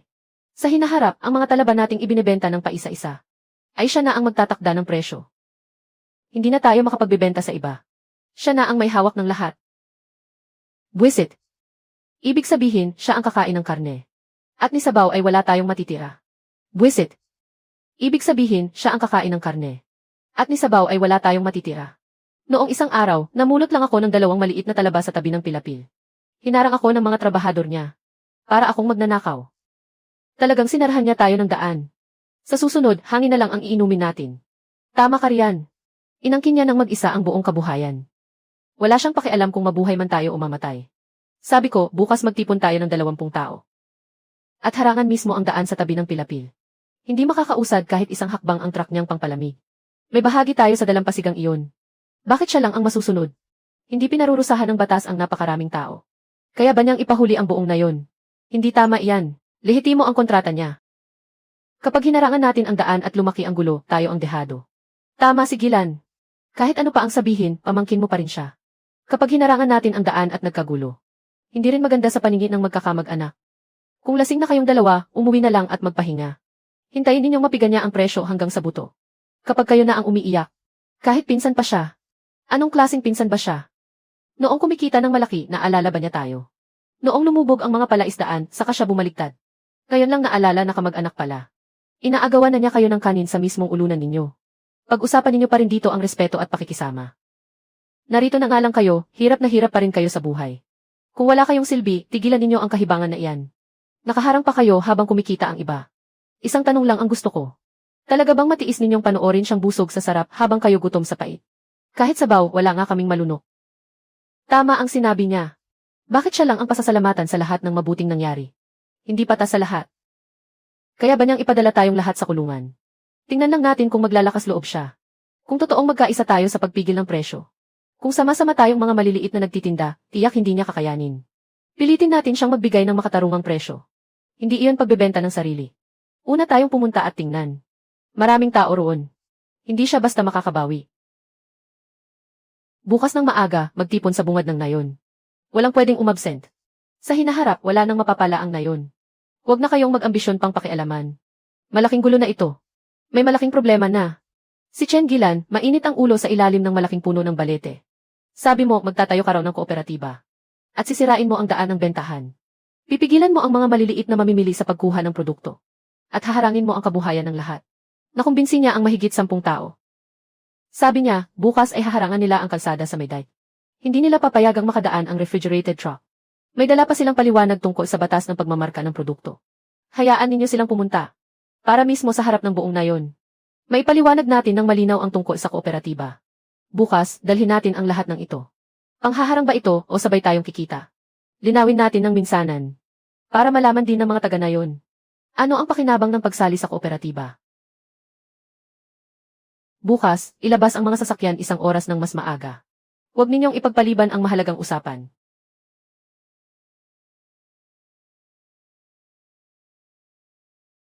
Alas 3, ano ang ginagawa mo?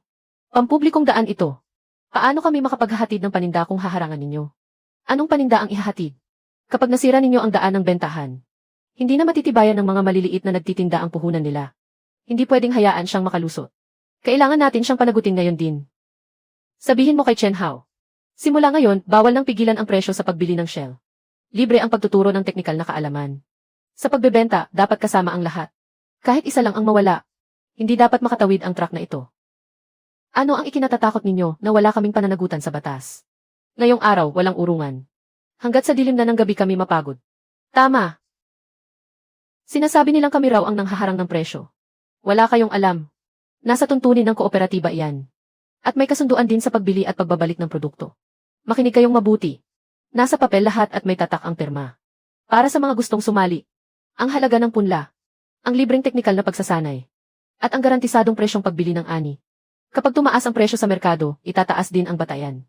Tumaas lang, hindi bababa. Matagal ng order ito mula sa kabisera ng lalawigan. Napakalaki ng dami. Hindi ko kayang tustusan lahat mag-isa. Balak kong isama kayong lahat sa negosyo. Ako ang bahala sa pagbebenta. Ako ang magtuturo sa inyo ng teknolohiya. Ako ang sasagot sa lahat ng panganib. Kayo na ang mag-alaga ng mabuti sa mga talaba. Totoo ba iyan? May garantisadong presyo, tataas lang at hindi bababa. Hindi ba mas mabuti iyan kaysa ikaw mismo ang maghakot sa palengke para magbenta? Sino ang gustong sumali? Kapag nagkagulo, pumunta kayo sa bodega para magparehistro. Bukas ang unang klase sa teknolohiya. Gusto ninyong humarang sa daan at mangikil. Tumabi kayo ngayon. 12,000 ang kabuuan, kasama ang bayad sa pinsala at dagdag na trabaho. Kung sino ang nagsimula, siya ang magbabayad. Bibilang ako hanggang 3. 3. Huwag mong gamitin ang pulis para manakot ng mga tao. Nagbigay na sila ng garantisadong presyo. Bakit haharang pa kayo? Kung haharang pa kayo, talagang magbabayad na kayo. Iyon nga. Si Chen Gilan ang nagsabing minamanipula nila ang presyo. Kung ganoon, niloko na naman niya tayo. Ang babaeng iyan. Nagtago siya sa likuran. Ginawa niya tayong panangga. Tama na, tama na. Nadali tayo. Mamaya, ako muna ang pupunta roon para magparehistro. Itong si Chen Gilan. Wala talaga siyang konsensya. Ayos ka, Boss Chen. Sa ilang salita lang, naayos mo agad ang gulo. Nakakuha ka pa ng ilang bagong kasapi. Ang tapang ng dating mo kanina. Napatulala ako. Bakit ka narito? Bakit ka narito? Napaka-positibo ng feedback sa pagtikim ng mga putahe sa restaurant sa kabisera. May ilang detalye akong binago sa kontrata. Ipinadala ko na rito para sa iyo. May sasabihin lang ako. May ilan pa akong distributor sa labas ng lalawigan. Matagal na silang naghahanap ng dekalidad na sariwang talaba. Gusto mo bang ipakilala ko sila sa iyo? Palagi na lang nakatuon sa maliit na pamilihan dito. Darating ang araw, guguluhin tayo ng mga tusong gaya niya. Ang paglawak ang tamang landas. Sige, salamat sa abala. Sa pagkakataong ito, tuluyan siyang napahiya. Hindi pwedeng hanggang dito na lang. Sabihan ang lahat. Mag-overtime tayo ngayong gabi. Magbantay kayong mabuti. Nasa desperadong kalagayan na siya. Kaya niyang gawin ang kahit anong bagay. Ano ang dapat ikatakot? Ako ang magbabantay sa pagbibenta para sa iyo. Ikaw na ang bahala sa seguridad. Kahit anong gulo ang gawin niya, hindi niya kayang baliktarin ang mundo. Bukod pa roon, mapagkakatiwalaan naman si Boss Chen. Anong problema ang hindi natin malalampasan? Sige na. Hindi na kita aabalahin sa pag-aasikaso. Tama. Kailan matutupad ang piging ng talaba? Hinihintay ko na iyon. Galit na galit ako. Ang walang hiyang batang iyon, pinahiya ako sa harap ng lahat. Ngayon, pinagtatawanan na ako ng buong nayon. Hindi ko kayang lunukin ang sama ng loob na ito. Lazy, ipagtanggol mo ang iyong ina. Ikaw ang namamahala sa water quality testing sa lalawigan. Isang salita mo lang, mapuputol ang daloy ng benta niya. Napakalaking bagay ba talaga iyon? Ikaw mismo ang naghahanap ng gulo. Talo na, talo na. Ano ang ipinagkakandarap ako? Para lang kitang pinalaki ng walang silbi. Ganoon na lang ba abusuhin ng iba ang iyong ina? Wala ka man lang gagawin. Hindi mo ako tutulungan. Kung hindi mo ako tutulungan, ako mismo ang tatalon sa dagat sa bukana ng palaisdaan niya. Titiyakin kong kakasuhan siya ng pagkamatay ng tao. Nakapagbuo na siya ngayon ng kooperatiba. Simula ngayon, lahat ng talaba sa buong bayan ay kailangang sumailalim sa pagsusuri. Ikaw ang namamahala sa lugar na ito. Hindi madaling makakuha ng pakinabang mula sa kanya. Kooperatiba. Sige na, tama na. Huwag ka nang mag-ingay. Pupunta ako roon bukas. Batiin mo siya para sa akin. Sakto, naghahanap nga ako ng paraan para makapasok. Makapasok sa lokal na pamilihan ng talaba. Siya na mismo ang lumapit sa atin. Aba, pinsan, mukhang abala ka ah. Malaking amo ka na ngayon. Iba talaga ang asta kapag may kapangyarihan. Sa bahay, sa galit ng nanay ko, hindi na siya makabangon sa kama. Dito ka nagpapasarap at nagpapanggap na hari ng lupain. Zaoli, bakit ka narito? Kung ano-anong kasinungalingan ang ikinakalat ng nanay mo. Nanunulak ng mga tao at humaharang sa daan. Siya mismo ang walang katwiran. Ano ang pakialam mo kay Chen Hao? Pribado ang usapan namin ng pinsan ko. Ano ang pakialam mo? Tumabi ka at umalis? Anong kasinungalingan at pagharang sa daan ang sinasabi mo? Hindi ba't may kaunting reklamo lang ang mga taga-nayon? Pupunta lang sila para makipag-usap sa kanya. Magkamag-anak tayong lahat. Nagkikita tayo sa bawat pagkakataon. Pinagmukha mong walang dangal ang nanay ko. Mas gaganda ang mukha mo kung mananahimik ka. Kung may reklamo ang mga taga-nayon, maaari nila itong pag-usapan ng maayos. Siya ang nanunulak ng mga tao, humaharang sa daan at nangungutong. Siya mismo ang lumalabag sa mga patakaran. May iba pa ba, sabihin mo ng diretsyo. Huwag mong gagalawin ang paninda ko. May mga patakaran dito sa negosyo ng mga produktong tubig. Kung ako, si Zaoli, ang nagsabi, iyon ang patakaran. Hindi ka man lang nagtanong-tanong. May 8 pamilihan ng sariwang pagkain sa kabisera ng lalawigan. Mahigit 20 restaurant. Nakadepende sa akin kung papasa ang ulat ng pagsusuri. Isang salita ko lang, ayos na ang lahat. Kapag nagbigay ako ng isang tawag, ang gintong talaba mo sa lokal na pamilihan kada kalahating kilo. Walang makakapagbenta niyan sa mga supermarket. Pati sa mga restaurant, maniwala ka. Ano ba ang sasabihin mo, bilisan mo? Kapag nagbigay ako ng isang tawag, ang gintong talaba mo sa lokal na pamilihan kada kalahating kilo. Walang makakapagbenta niyan sa mga supermarket. Pati sa mga restaurant, maniwala ka. Ano ba ang sasabihin mo, bilisan mo? Hindi na ako paligoy-ligoy sa iyo. 2 lang ang pakay ko sa pagpunta rito ngayon. Una, pumunta ka sa bahay namin at humingi ng tawad sa nanay ko. Ikaw ang magpaliwanag sa buong nayon at linisin ang pangalan niya. Pagkatapos niyan, tapos na ang usapan. Pangalawa, lahat ng pagsusuri ng kooperatiba. At lahat ng supply nito ay dadaan sa akin. May bahagi ka sa pakinabang.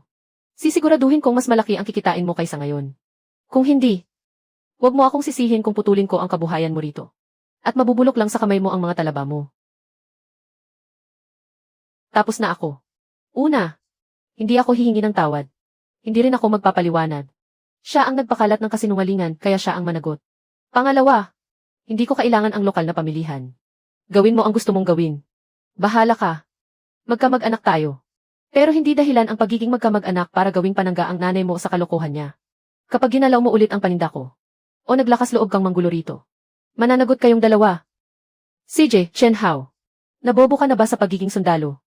Akala mo matigas na ang pakpak mo. Tingnan natin kung saan ka dadalhin yan. Sa loob ng 3 araw, mapapaluha kang ikaw mismo ang lalapit sa akin. Sa oras na iyon, kahit lumuhod ka pa at magmakaawa sa akin, hindi na kita pagbibigyan.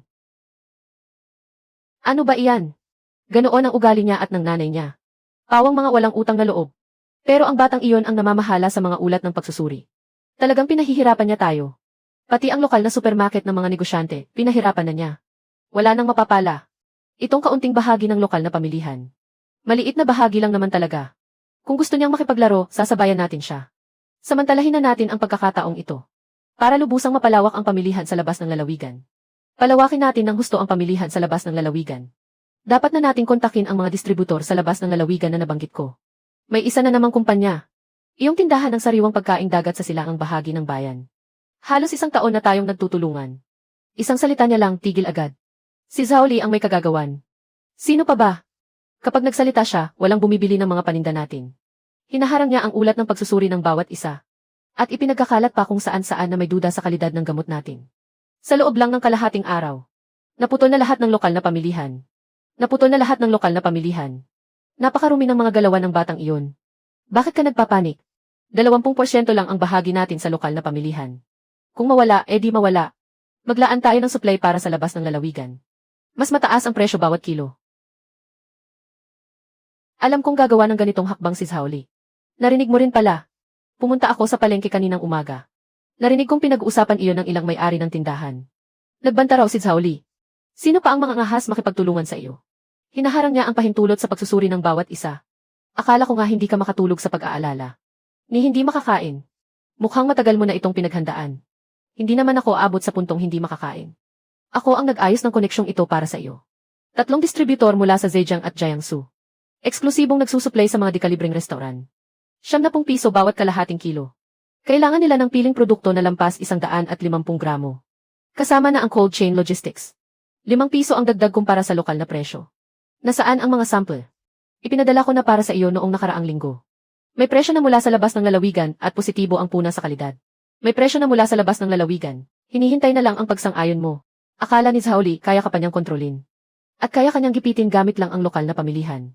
Ibig mong sabihin, hindi mo talaga binigyang halaga. Ang maliit na pamilihang ito sa ating lugar. Kayo muna ang mag-usap. Pupunta ako sa bodega para beripikahin ang inventaryo ng gintong talaba. Para mas madali nating mapili at maipadala ang mga sample mamayang hapon.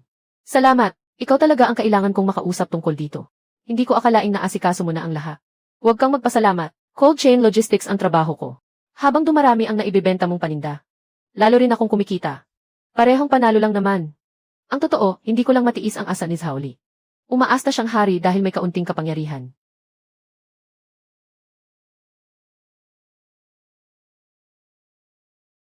How, may problema. Patay tayo. Naglabas lang ng abiso ang asosasyon ng mga produktong tubig ng lalawigan. May natanggap silang ulat ng reklamo. Pansamantalang sinuspinde ang pagiging miyembro natin. At hindi na tayo makakapagbenta sa mga lokal na eksibisyon. Wala na rin tayong makukuhang suporta mula sa mga programa ng pamahalaan. Sakto, may dala rin akong magandang balita. Agri-Expo ng lalawigan.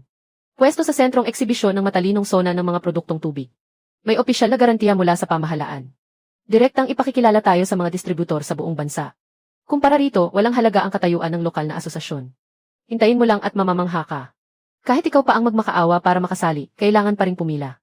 Diyos ko, dumiretso agad tayo sa susunod na antas. Si Zhao Li, ang batang iyon. Akala niya, hawak na niya ang lead ko. Ibig sabihin, diretso na tayo sa paligsahan sa buong lalawigan. Paghiwa-hiwalayin ang mga piling sampling ngayong hapon at ipadala agad. Tungkol sa Agri-Expo. Sabihin mo agad kung kailangan mo ang tulong ko sa mga susunod na hakbang. CJ, kapag nakuha na natin ang order na ito, handaan ang talaba ni Boss Chen. Hindi ba panahon ng magtaas tayo ng antas? Order mula sa labas ng lalawigan. Hindi ba panahon ng magtaas tayo ng antas? Ano man ang gusto mo, pwede. Sige, tatandaan ko. Mauuna na ako. Ako na ang bahala sa mga detalye ng pwesto. Mainit, hawakan mo ito.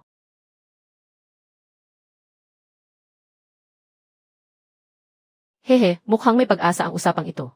Magtrabaho ka na. Mamayang hapon, piliin ang pinakamagagandang sample.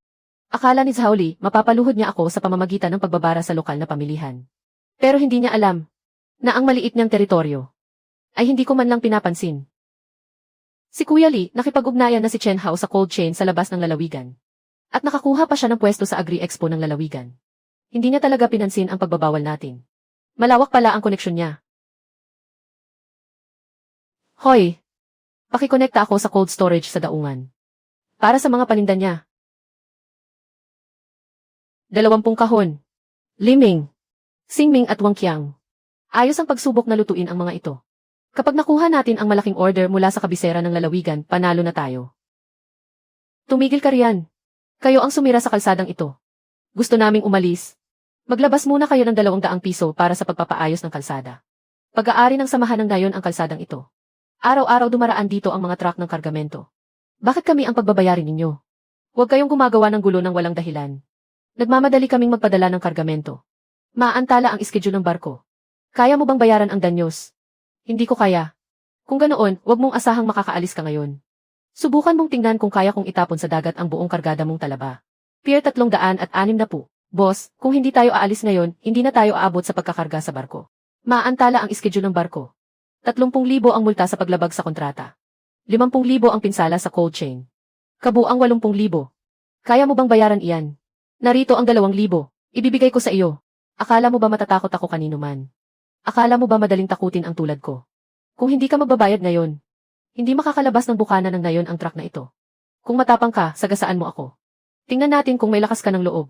Kung matapang ka, sagasaan mo ako. Tingnan natin kung may lakas ka ng loob. May 3 high definition na kamera sa kanto. Nanggugulo at naghahanap ng away. Maghanda kang makulong ng 15 araw. Umalis ka na ngayon. Ituring na nating walang nangyari. Maghintay pa ako ng 10 minuto. Pag lumagpas iyan, tatawag ako agad ng pulis. Huwag kang umarte dyan. Sino ang nakakaalam kung peke o inedit ang bidyong iyan? Kung may lakas ka ng loob, tumawag ka. Akala mo ba natatakot ako sa iyo? Pasukan ng daang lupa sa Pilapil. 3 taong humarang sa truck at nangikil. Naantala ang pagpapadala sa cold chain.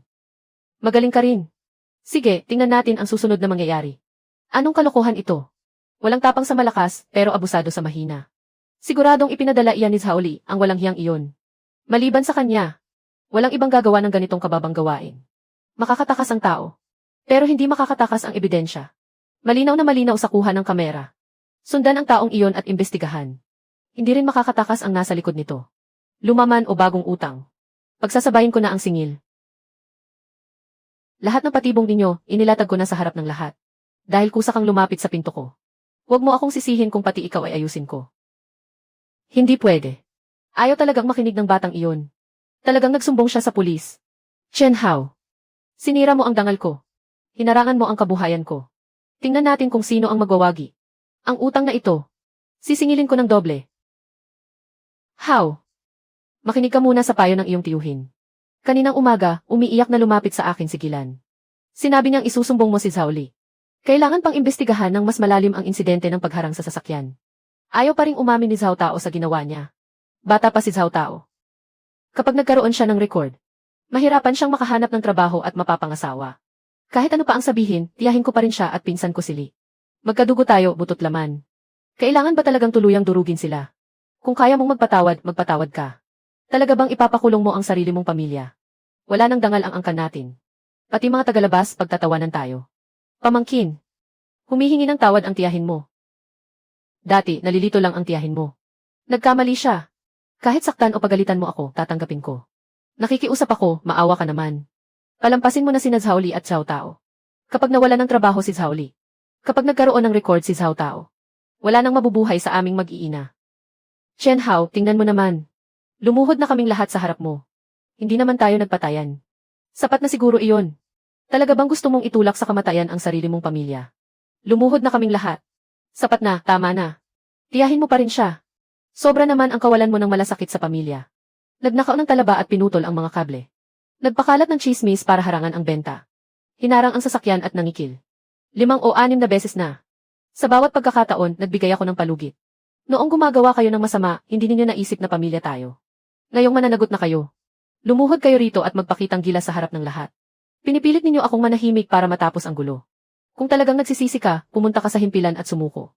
Bayaran ang dapat bayaran at parusahan ang dapat parusahan. Walang silbi ang pagluhod sa akin. Hindi kinikilala iyan ng batas. Muli mo na naman kaming itinutulak sa kamatayan. Ayoko nang mabuhay. Napakabuti mo talaga, Chen Hao. Ayaw mong makinig, ano? Gusto kong makita kung hanggang saan ka makakarating. Pinagalitan mo na ang lahat ng kamag-anak mo. Paano ka pa makakatayo ng tuwid sa baryo?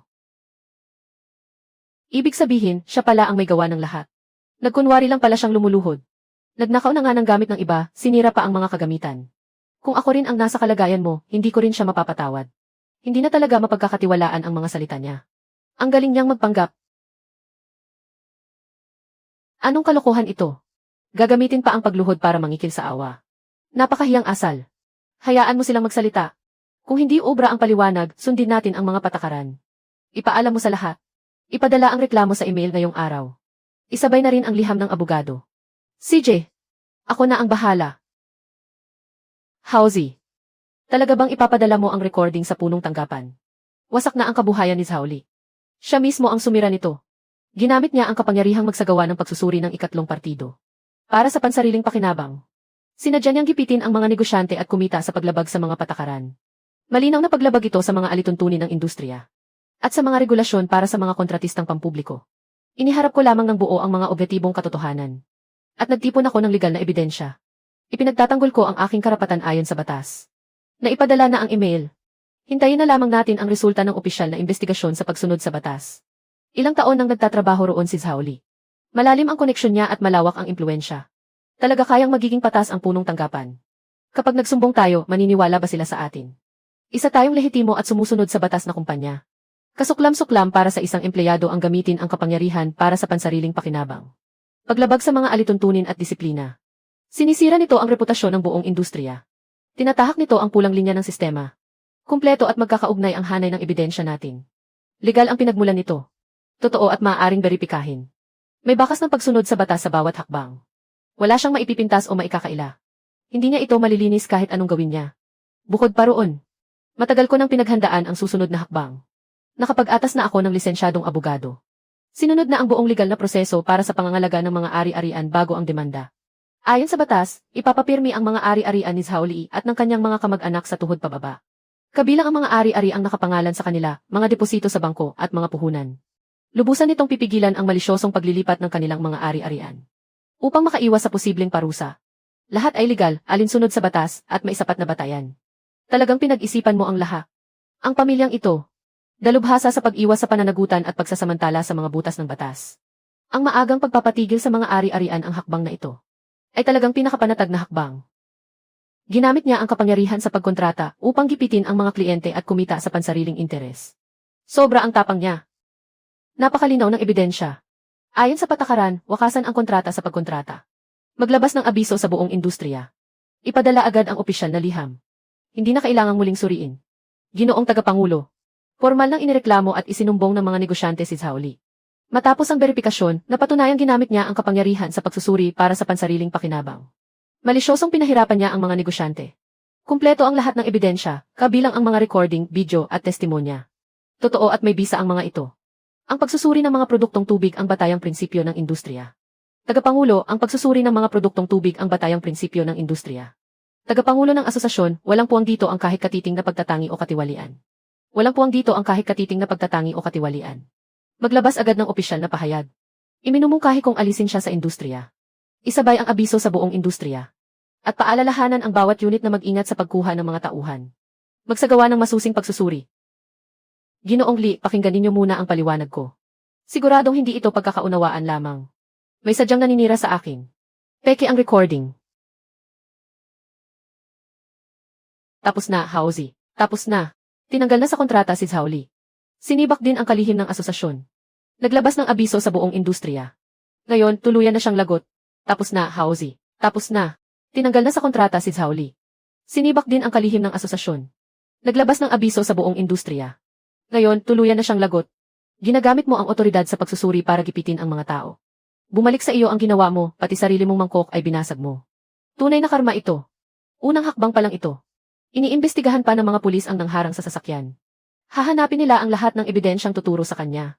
May pananagutan pa siya sa panggugulo at paghahanap ng gulo. Deserve niya iyan sa lahat ng masamang ginawa niya.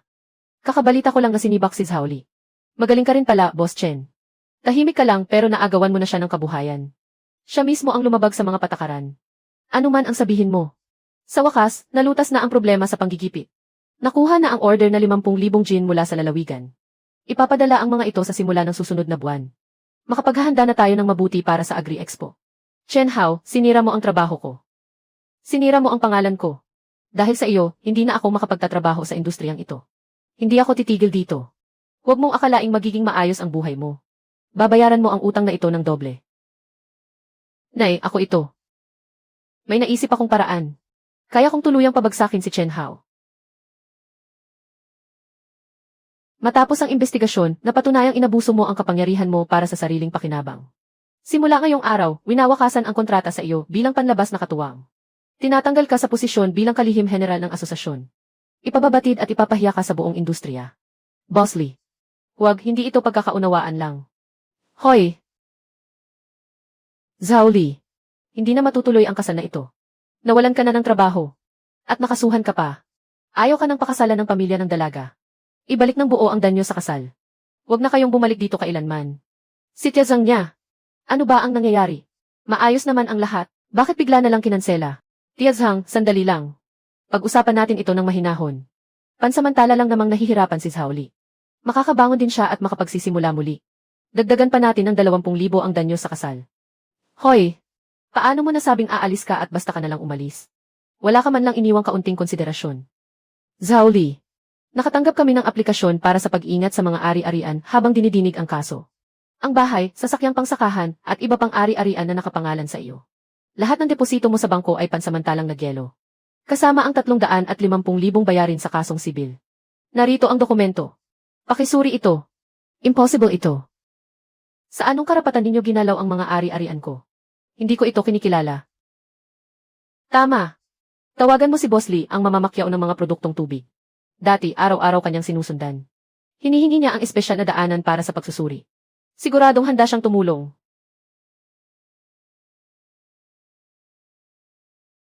Dati, tawag nila sa akin ay Kalihim Zhao.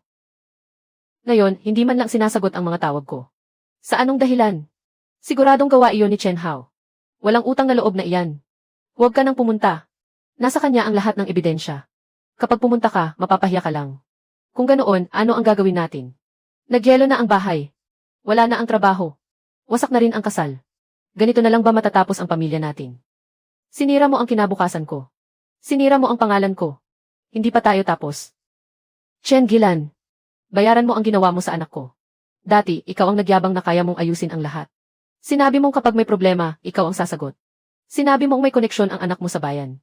Sumama lang ang anak ko sa pinaggagawa mo. Ngayon, nahuli na rin siya.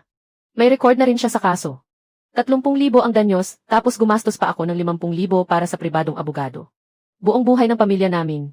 Naubos ang lahat ng naipon namin. Kailangang sagutin ng pamilya ninyo ang lahat. Ibig sabihin, sinira mo sa isang iglap ang magandang kinabukasan ng anak ko. Kapag hindi kayo nagbayad ngayon, hindi kami aalis dito. Kalokohan. May sarili siyang mga kamay at paa. Hindi ko naman siya mapipilit sumama sa iyo. Nakihati rin siya sa perang kinita sa pagbebenta ng talaba. Nakinabang siya, tapos ako ang sinisisi ngayong may problema. Wala kang karapatang pumasok dito. Aba, kawawa naman ang buhay ko. Ang anak ko, pinagdikita ng record dahil sa iba. Wala na rin kaming pera sa bahay. Kung hindi ka magbabayad, araw-araw akong pupunta sa bahay ninyo para manggulo. Ipapakita ko sa buong nayon kung anong klaseng tao ka. Tama na. Umalis kayong lahat dito. Kung sino ang gumawa, siya ang mananagot. Huwag kayong mag-ingay sa bahay ko. Aba, nagmamatigas pa pala si Ginoong Zhaoli. Hindi ba sinabi mong poprotektahan mo kami noon? Hindi ba sinabi mong kaya mong mag-ayos ng trabaho? Bakit ngayon wala ka nang maipagmamalaki? Kung hindi kayo kikilos tungkol dito, isasampa ko sa inyo ang kasong pag-udyok sa krimen. Walang makakataka sa gulo. Sige, magsumbong ka kung gusto mo. Aba, grabe. Chen Hao, ikaw ang may kasalanan ng lahat ng ito. Hindi ako titigil hanggat hindi ka naghihirap. Huwag mong asahang mamumuhay ka ng payapa. Sisingilin kita ng doble sa lahat ng ito. Pumirma na ang lahat ng 3 kumpanya. 50,000 gin. 6 na puntos na mas mataas kaysa sa lokal na presyo. Mag-ingat ka. Salamat. How? 42 kliyente ang nagparehistro ngayong umaga. Doble ito ng inaasahan natin. CJ, hindi na sayang ang pagod natin. Sulit ang lahat ng pagod natin. Ayusin mo ang schedule ng mga teknikal na klase. Magsisimula ang mga leksyon bukas. Lilipas din ang unos. Kailangan nating tumingin sa hinaharap. Aba, kawawa naman ang buhay ko. Pinahirapan ako ng sarili kong pamangkin hanggang malubog sa kahirapan ang pamilya ko. Nanghuli lang naman siya ng ilang talaba. Kailangan ba talagang habulin at wasakin ang buhay niya? Pamilya pa rin naman tayo. Tiyahin niya si Gilan kung tutuusin. Sumobra na talaga ang ginawa niya. Nga. Matuto rin tayong magpatawad. Huwag kayong palilin lang sa kanya. Pinutol niya ang kable sa kalagitnaan ng gabi. At naglagay siya ng lumot sa mga talaba. Noong Mayo 15, 2023, kung saan-saan siya nagpakalat ng mga chismis para sirain ang pangalan namin. Alin sa mga iyon ang kayang gawin ng isang tunay na tiyahin? Halos winasak niya ang kabuhayan ng pamilyang may mahigit 300,000 ipon. Sa bawat pagkakataon, nag-iiwan pa siya ng kaunting puwang para makabalik. Pero siya pa ang nagmamalinis. Nagpapakaawa pa at humihingi ng simpatya. Kung tutuusin, siya pala mismo ang gumagawa ng masama. Akala ko talaga, inaapi siya. Nagnakaw na nga siya ng gamit ng iba. Sinira pa niya ang negosyo ng mga iyon. Ngayon, nagpapakaawa pa siya. Ang kapal naman ng mukha niya. Kahit ako, hindi ko kayang gawin iyan. Paglabag na iyan sa batas. Ayoko nang mabuhay. Dito na lang ako mamamatay sa pagsalpo. Chen Gilan. Kung mag-iingay ka pa, tatawag ako agad ng pulis. Ikaw mismo ang lumalabag sa batas at gumagawa ng gulo. Nagmamalaki ka pa rito sa tanggapan ng nayon. Siya nga si Chen Gilan, ang nagnanakaw ng talaba, hindi ba? Narinig ko, natanggal pa sa trabaho ang anak niya. Sarili niya ang naghukay ng libingan niya. May maayos na kamag-anak na siya. Pero pinili pa niyang gumawa ng maruming pakana. Lizzie, hindi ko kayang lunukin ang sama ng loob na ito. Pinagtatawanan na ng buong nayon ang pamilya natin. Lahat ng ito ay kagagawa ng walang utang na loob na si Chen Hao. Hanggat hindi natin siya ibinabagsak, hindi na muling makapagmamalaki ang pamilya natin. Alam ko. Sabay tayong kikilos. Isama mo si Zhao Tao at palihim kayong pumunta sa bunganga ng daluyong para maglagay ng lason. Lasonan ninyo ang buong palaisdaan ng mga punla ng talaba. Ako naman ang kukuha ng mga pansamantalang manggagawa sa cold storage. Palitan ng mga dekalidad na talaba ng mga mumurahin at sira-sirang maliliit. Wasakin ang tatak niyang galing sa labas ng lalawigan. Isang bagsakan, tuluyan natin siyang ibagsak. Titiyakin kong malulugi siya hanggang sa huling sentimo. Hindi na siya makakabangon kailanman. Sige, gawin natin. Mamaya, kakausapin ko si Zhao Tao. Ipakikilala ko sa kanya ang malayong pinsan mong babae. Dagdagan mo pa ng 20,000 pangregalong pera sa kasal. Gustong-gusto ng lalaking iyon na mag-asawa. Siguradong papayag siyang gawin iyon. Nay, susundin ko ang lahat ng sasabihin mo. Sa pagkakataong ito, sisiguraduhin nating mapapahiya at masisira si Chen Hao. Manager Wang. Napakahalaga ng espesyal na order na ito mula sa malaking supermarket sa labas ng lalawigan. Pakiasikaso itong mabuti. Huwag kang mag-alala, Boss Chen. Masusubaybayan namin ang bawat hakbang. Babantayan naming mabuti. May hinala akong may gagalaw sa mga paninda at magpapalit ng kargamento. Maglagay ng 2 ronda sa lugar ng kargamento. Itaas sa pinakamalinaw na kuha ang lahat ng kamera. Ngayong gabi, muling beripikahin ang lahat ng numero ng selyo. Huwag kang mag-alala, Boss Chen. Masusubaybayan namin ang bawat hakbang. Babantayan naming mabuti.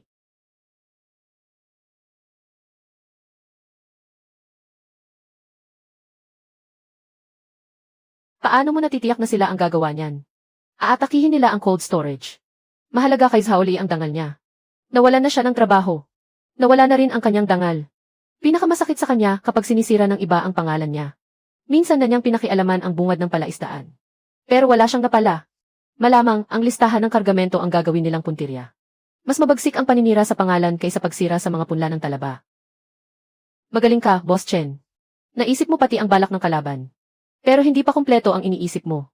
Kailangan ding mahigpit ang bantay sa bungad ng palaisdaan. Paano kung nagkukunwari lang siyang aatake rito, pero sa kabila pala ang tunay na puntirya? Nakapaghanda na ako. Naglagay na kami ng mga kamera sa ilalim ng tubig sa bungad ng daluyong. 3 pangkat ang salit-salitang magroronda. Nilagyan namin ng lambat ang magkabilang panig. Kahit saan siya pumunta, hindi siya makakatakas. Sigurado ka talaga. Paano kung mapigilan natin ang magkabilang panig? Paano mo balak magpasalamat sa akin? Kahit ano ang gusto mo, pwede.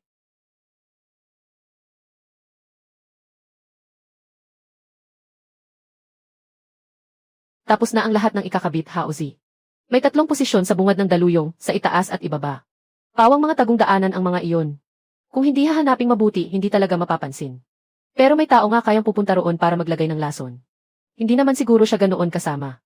Ngayong desperado na si Zhaoli, kaya na niyang gawin ang kahit ano. Wala nang bagay na hindi niya kayang gawin. Lalong nagmamadaling magulat. Lalo lang kayong mabubuko. Maghintay lang kayo. CJ.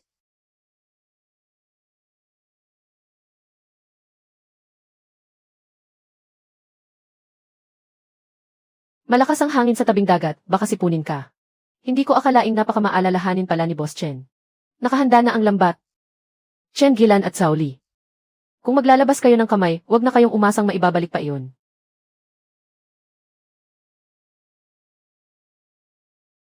Talaga bang kailangan pang magbayad? Kapag nahuli tayo, makukulong tayo ng matagal. Bakit hindi pumunta si Zhengje? Takot, wag nga. Matagal ko nang siniyasat ang lugar na ito. Dead end ang lugar na ito. Hindi tayo makikita sa kuha. May ginagawa si Zhengje sa may cold storage. Sabay nating galawin ang magkabilang panig. Para hindi malaman ni Chen Hao kung saan siya lulugar. Nakikita mo ba? Malayong pamangkin siya ng pamilya ng nanay ko. Maayos na maayos ang hitsura. Ako na ang magtatagpo sa inyong dalawa. Dagdagan pa natin ang 20,000 regalo sa kasal. Ipagkakasal na lang namin kayo agad. Napakaganda ng dalagang ito. Sa kalagayan kong ito, hindi ko kailanman pinangarap na magkaroon ng ganoong asawa. Kung matutuloy talaga ito, may tataas na rin ang noo ng mga magulang ko sa baryo. Maglagay lang naman ng gamot. Wala namang nakakita. Susundin ko kayo. Gintong talaba, ano iyon? Mabulok kayong lahat sa dagat. Tingnan natin kung makapagbebenta ka pa sa mataas na presyo. Tingnan natin kung sisikat ka pa sa baryo. Umalis na tayo, bilisan ninyo. Walang makakaalam kahit sino. Kahit halughugin niya ang buong mundo, hindi niya matutunton ang pinagmulan natin. Talagang may lakas loob siyang gumawa ng masama. Pinapatay niya ang kabuhayan natin. Habulin natin siya ngayon din. Hulihin siya sa mismong akto. Tingnan natin kung makapagsasalita pa siya ng matigas. Walang silbi ang paghuli sa kanya ngayon. Ipipilit niyang pataba para sa pagdidisinpekta ang ginamit niya. Hindi siya mapapatawan ng mabigat na parusa. Hintayin natin kumuha at magsuri ng sample ang himpilan ng produktong tubig. Kapag napatibay na ang chain of evidence, hindi pa huli ang lahat para hulihin siya. Buksan muna ang sirkulasyon ng tubig sa buong palaisdaan. Maglagay ng biolohikal na panlason. Ibaba natin sa pinakamababa ang pinsala. Bukas, sa harap ng buong baryo.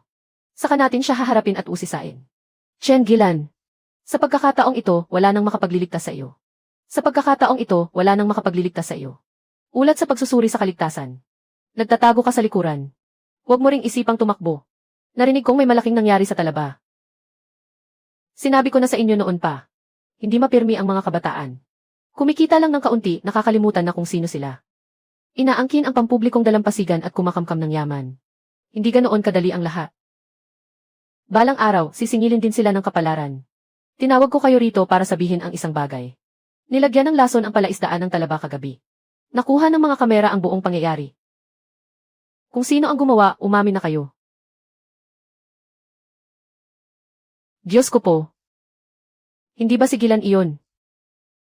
Napakasama naman niya. Sinisira niya ang kabuhayan ng iba. Pati ang mga kemikal na panlinis, nilabag niya ang batas. Nilabag niya ang batas sa lahat ng paraan.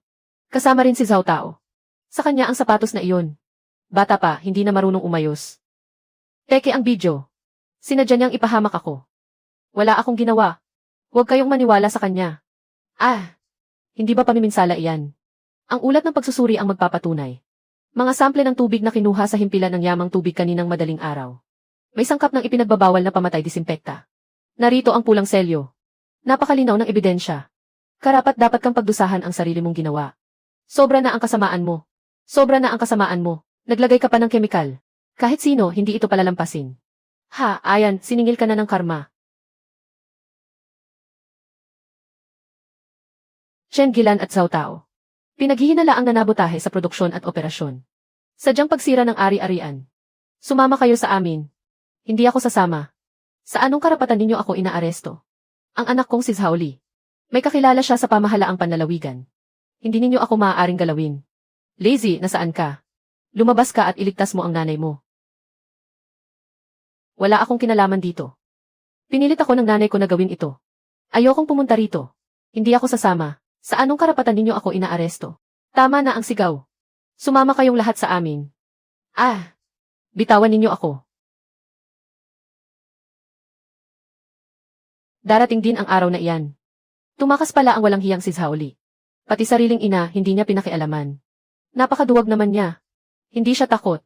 Mas malaki ang sinusugal niya. Nabigo siya sa bahagi ng tangko. Siguradong pakikialaman niya ang mga paninda sa cold storage. Sabihan si Manager Wang. Ihanda ang pagsasara ng bitad. Zhaoli, maaari kang magtago sa unang araw ng buwan. Pero hindi ka makapagtatago hanggang ika-15. Ang lambat sa cold storage. Matagal ko nang naihanda iyan para sa iyo. Kuya Lee, totoo bang magpapalit ka? Totoo bang magpapalit ka? Kapag nahuli ako, mawawala ang trabaho ko. Bakit ka nagpapanik? Naputol ko na ang mga gisi. Walang makakakita. Bilisan mo at gawin mo na. Kapag tapos na, bibigyan kita ng 3,000. Huwag kang gagalaw. Ano ang ginagawa mo? Bitawan mo ako. Titingnan ko lang ang mga paninda. Sa anong karapatan ninyo ako inaaresto? Pinaghihinala ang sadyang nanira ng ari-arian. Nakilahok sa pagsira sa produksyon at operasyon. Sumama ka sa amin. Nai-record ang lahat ng nasa kiki. Walang silbi ang pagtanggi. May maayos ka ng daan pero pinili mong lumukso sa hukay. Kailangan mo talagang tumalon sa hukay.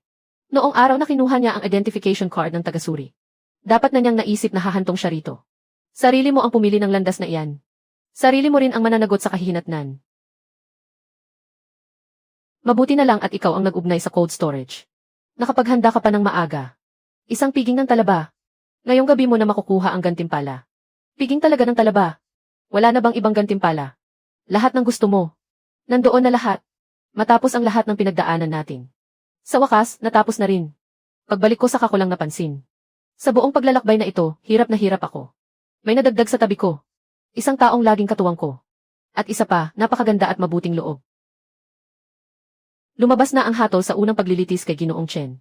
Paulit-ulit na sinabotahe ni Chen Gilan ang produksyon at pagpapatakbo ng negosyo. Sinadya niyang sirain ang ari-arian. Malinaw na may masamang layunin. 4 na taong pagkakakulong. At pagbabayad ng 358,000 yuan. Kasabwat sa krimen si Zhaoli. At may dagdag na kasong panggugulo. Sa pinagsamang mga kaso, 2 taon at 6 na buwan. At kapwa mananagot sa bayad pinsala. Sinabi ng kabilang panig na iapela nila. Pero kumpleto ang hanay ng ebidensya, wala na itong mababago. Hindi ako sang-ayon sa 358,000. Nang aagaw ba kayo ng pera? Iaapela ko ito. Naglagay lang naman ako ng gamot, di ba? Bakit 4 na taon ang hatol sa akin? Bitawan ninyo ako. Sa wakas, nahatulan na rin. Karapat-dapat lang sa kanila iyan. Ang pinag-uusapan ay itong bayad pinsala. Sa tingin ko, tatangkain nilang takasan ang bayad. Hindi nila ito matatakasan. Sa yugto pa lang ng paglilitis, ipinabinat na ang mga ari-arian. Kapag naging pinal ang hatol, agad itong ipatutupad. Bahay, sasakyan at ipon. Pati ang bahagi nila sa kita ng lupang pinaghahatian ng nayon. Unti-unting ikakaltas hanggang makumpleto. Talagang pinag-isipan mo ang lahat. Kahit makatakas ang tao, hindi makatatakas ang kanyang mga ari-arian. Boss Chen, lumabas na ang resulta ng hatol, di ba? Binabati kita, sa wakas tahimik na rin. Unang order mula sa labas ng lalawigan. Nakumpirma na ang order na 25,000 kilo. Naipadala ko na sa email mo ang kontrata. Sunod-sunod ang magagandang balita. Kailan mo ako imbitahan sa salusalo ng tagumpay? Kahit kailan pwede. Ikaw ang pumili ng lugar. Ikaw ang magtakda ng mga bisita. Kailan mo ako imbitahan sa salusalo ng tagumpay? Kahit kailan pwede. Ikaw ang pumili ng lugar. Ikaw ang magtakda ng mga bisita. Medyo namimiss lang kita. Ang daldal mo. Kita tayo mamayang gabi. 4 na taong sentensya. 350,000 na bayad pinsala. Ito ang kabayarang nararapat nilang akuin. Mula ngayon, pangunahan ko kayong lahat pasulong. At aalagaan ko ring mabuti ang mga nasa tabi ko. Lazy, bakit ka naging butot balat? Hindi maganda ang buhay sa labas, ano? 2 buwan pa lang mula nang makalaya ako. Nagbubuhat ako ng laryo sa construction site. Walang gustong kumuha sa akin sa lokal na industriya ng produktong tubig. Wala na talaga akong puwang sa larangang ito. Kung ganoon, kumusta naman ang tatay mo? Iyong bahay ninyo ay isinubasta para pambayad sa utang. Inatake siya sa puso sa sobrang galit. At hindi na makabangon sa kama. Umaasa lang siya sa tulong ng mga kapitbahay. Paminsan-minsan, may nagdadala ng pagkain. Matagal nang isinubasta ang bahay para pambayad sa utang. Pero may mahigit 100,000 pa siyang hindi nababayaran. Paano nangyari ito? Ang gusto ko lang noon ay kumita sa talaba para makabawi. Bakit nagkawatak-watak ang maayos nating pamilya? Lizzie, puntahan mo si Chen Hao, pwede ba? Sabihan mo siya ng maayos. At pakiusapan siyang gumawa ng liham ng pagkakasundo. Gusto ni nanay na makalaya agad para maalagaan ang tatay mo. Huli na. Noong una, ilang beses silang nagbigay sa atin. Ilang hagdan para makaahon. Tayo mismo ang nagpilit tumalon pababa. Ang utang na ito, unti-unti nating babayaran. Hindi lang talaga ako matanggap. Bakit siya namumuhay ng marangya bilang amo? Wasak ang pamilya namin at wala nang natira. Pagkalabas ko, darating din ang araw niya. Kung naging mas mabagsik lang sana ako noon. At mas maigi kong itinago ang lahat. Hindi sana umabot sa ganitong kalagayan. Pero kahit ano pa ang sabihin, huli na ang lahat. Ginoong Chen. Nagpadala ang pamilya ni Chen Gilan ng liham para humingi ng pagkakasundo. Gusto nilang mapagaan ang sentensya. Hindi kailangan. Ang dapat hatulan ay hatulan at ang dapat bayaran ay bayaran. Hindi ako pipirma sa liham ng pagkakasundo. Talaga bang ayaw mong makipagkasundo? Noong itinapon niya ang gamot sa dagat, hindi niya binigyan ng pagkakataong mabuhay ang mga punla ng talaba. Bukod pa roon, ang patakaran ay patakaran. Ngayon, nilabag ko ang patakaran dahil kamag-anak ko siya. Sa hinaharap, iisipin ng lahat na pwedeng makatakas ang masasamang loob basta magpakita ng awa-awa. Magugulo ang kalakaran sa palaisdaan na ito. Hindi ito personal laban sa kanya. Laban ito sa mga taong sumisira sa patakaran. Dapat yumaman ang mga taong marangal na nagtatrabaho. Dapat maparusahan ang mga gumagawa ng palihim na pandaraya. Iyan ang pinakapayak na katotohanan. Kapag may nagawang mali, dapat managot. Ngayong araw, formal nang itinatag ang kooperatiba sa pag-aalaga ng gintong talaba. Formal na itong nabuo. Iisa ang patakaran ng kooperatiba. 4 na pagkakaisa, 2 mahigpit na pagbabawal. 4 na pagkakaisa. Iisang suplay ng dekalidad na punla. Iisang pamantayan sa pagsasanay sa teknolohiya. Iisang sistema sa pagtukoy at pagkontrol ng sakit. Iisang tatak para sa pagbili at pagbebenta. Bawal ang basta-bastang pagtatapon ng ipinagbabawal na gamot. Bawal ang paghahalo ng mababang uri sa dekalidad at panlilinlang sa tatak. Kapag kumita, hahatiin ang kita ayon sa bahagi. Sabay-sabay nating haharapin ang panganib sa pamilihan. Ako ang sasalo sa panganib sa teknolohiya. Pataas lamang ang presyo ng pagbili, hindi pababa. Libre ang buong kurso sa teknolohiya. Sino ang handang sumunod at magtrabaho? Lumagda na at maglagay ng tatak ng daliri. Sabay-sabay nating pasikatin ang tatak natin. Sabay-sabay nating pagandahin ang buhay natin. Sumunod kayo kay Chen Hao sa pagtatrabaho. Panatag ang loob ko. May garantisadong presyo ng pagbili. Hindi na tayo matatakot sa mga mapagsamantalang nagpapababa ng presyo. Ako ang unang lalagda. Mula ngayon, sa kooperatiba na ako magtatrabaho. Chen Hao. Mali ang naging akala ko noon. Nakinig ako sa panlilinlang ni Chen Gilan. Patawad, Chen Hao. Mula ngayon, susunod ako sa iyo sa pagtatrabaho. Sisiguraduhin kong aalagaan ko ito ng mabuti. Hindi ako magiging pabigat kailanman. Huwag na nating ungkatin ang nakaraan. Kapag matapat kang nagtatrabaho, kikita ka rin. Sumunod kayo kay Chen Hao sa pagtatrabaho. Panatag ang loob ko. Dati kami-kami lang ang nag-aalaga. Walang maayos na pamilihan. Hindi rin maitaas ang presyo. Ngayon, mas panatag na dahil may kooperatiba. Samahan ng mga mangangalakal ng isda, ano ang tinitingnan ninyo? Malaking tulong ang ibinigay ni Binibining Su. Sa susunod, dapat natin siyang pasalamatan ng husto. Sa susunod, dapat natin siyang pasalamatan ng husto. Sa tingin ko, masipag at mahusay ang dalagang ito. Bagay na bagay siya sa iyo.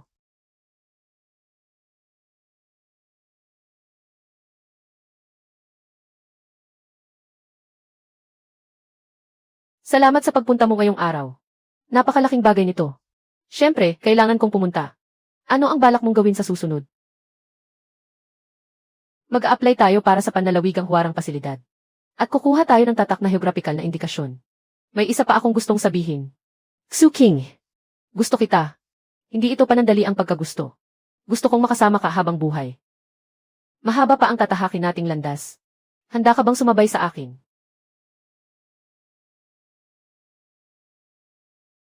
Tanga ka talaga. Hindi ba lagi naman akong nandito?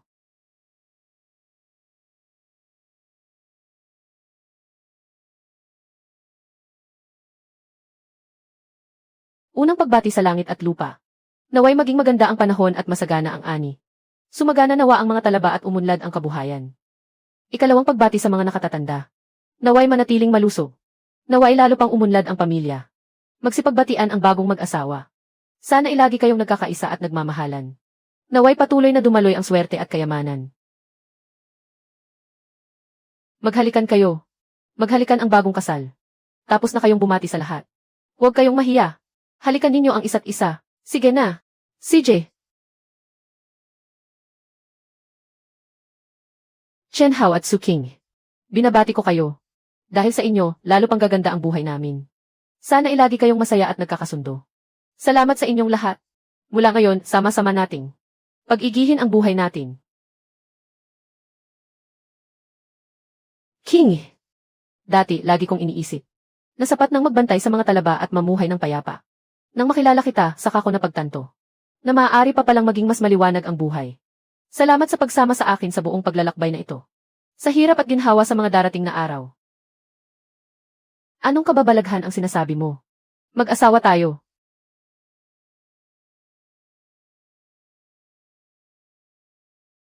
Howzy, King. Sunod-sunod ang magagandang balita. Napakasagana ng ani ngayong taon. Nag-uumapaw sa taba ang mga talaba sa buong palaisdaan. Sa pantalan, isinasakay na sa mga truck para sa cold chain delivery. Katatanggap ko lang ng order mula sa Europa. 100,000 kilo ng di kalidad na talaba. Ang gintong talaba mismo ang hinahanap nila.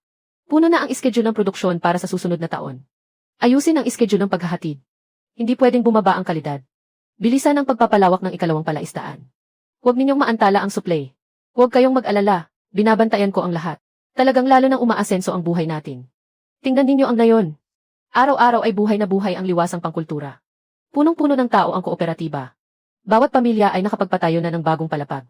Kung ikukumpara sa dating abang kalagayan, parang nagbago ang buong mundo. Parang sumasama ang simoy ng dagat. Ayos lang. Possible.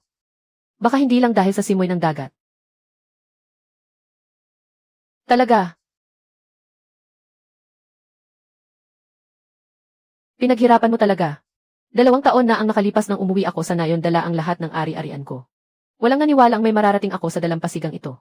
Sa bawat hakbang, nilampasan ko ang lahat ng patagong panganib at lantad na pagsubok. Ngayon, ibinibiyahe na sa ibang bansa ang gintong talaba. Nakaahon sa kahirapan ang buong nayon at nakapagpatayo ng mga gusali. Isa-isang nahuhuli ang lahat ng masasamang loob.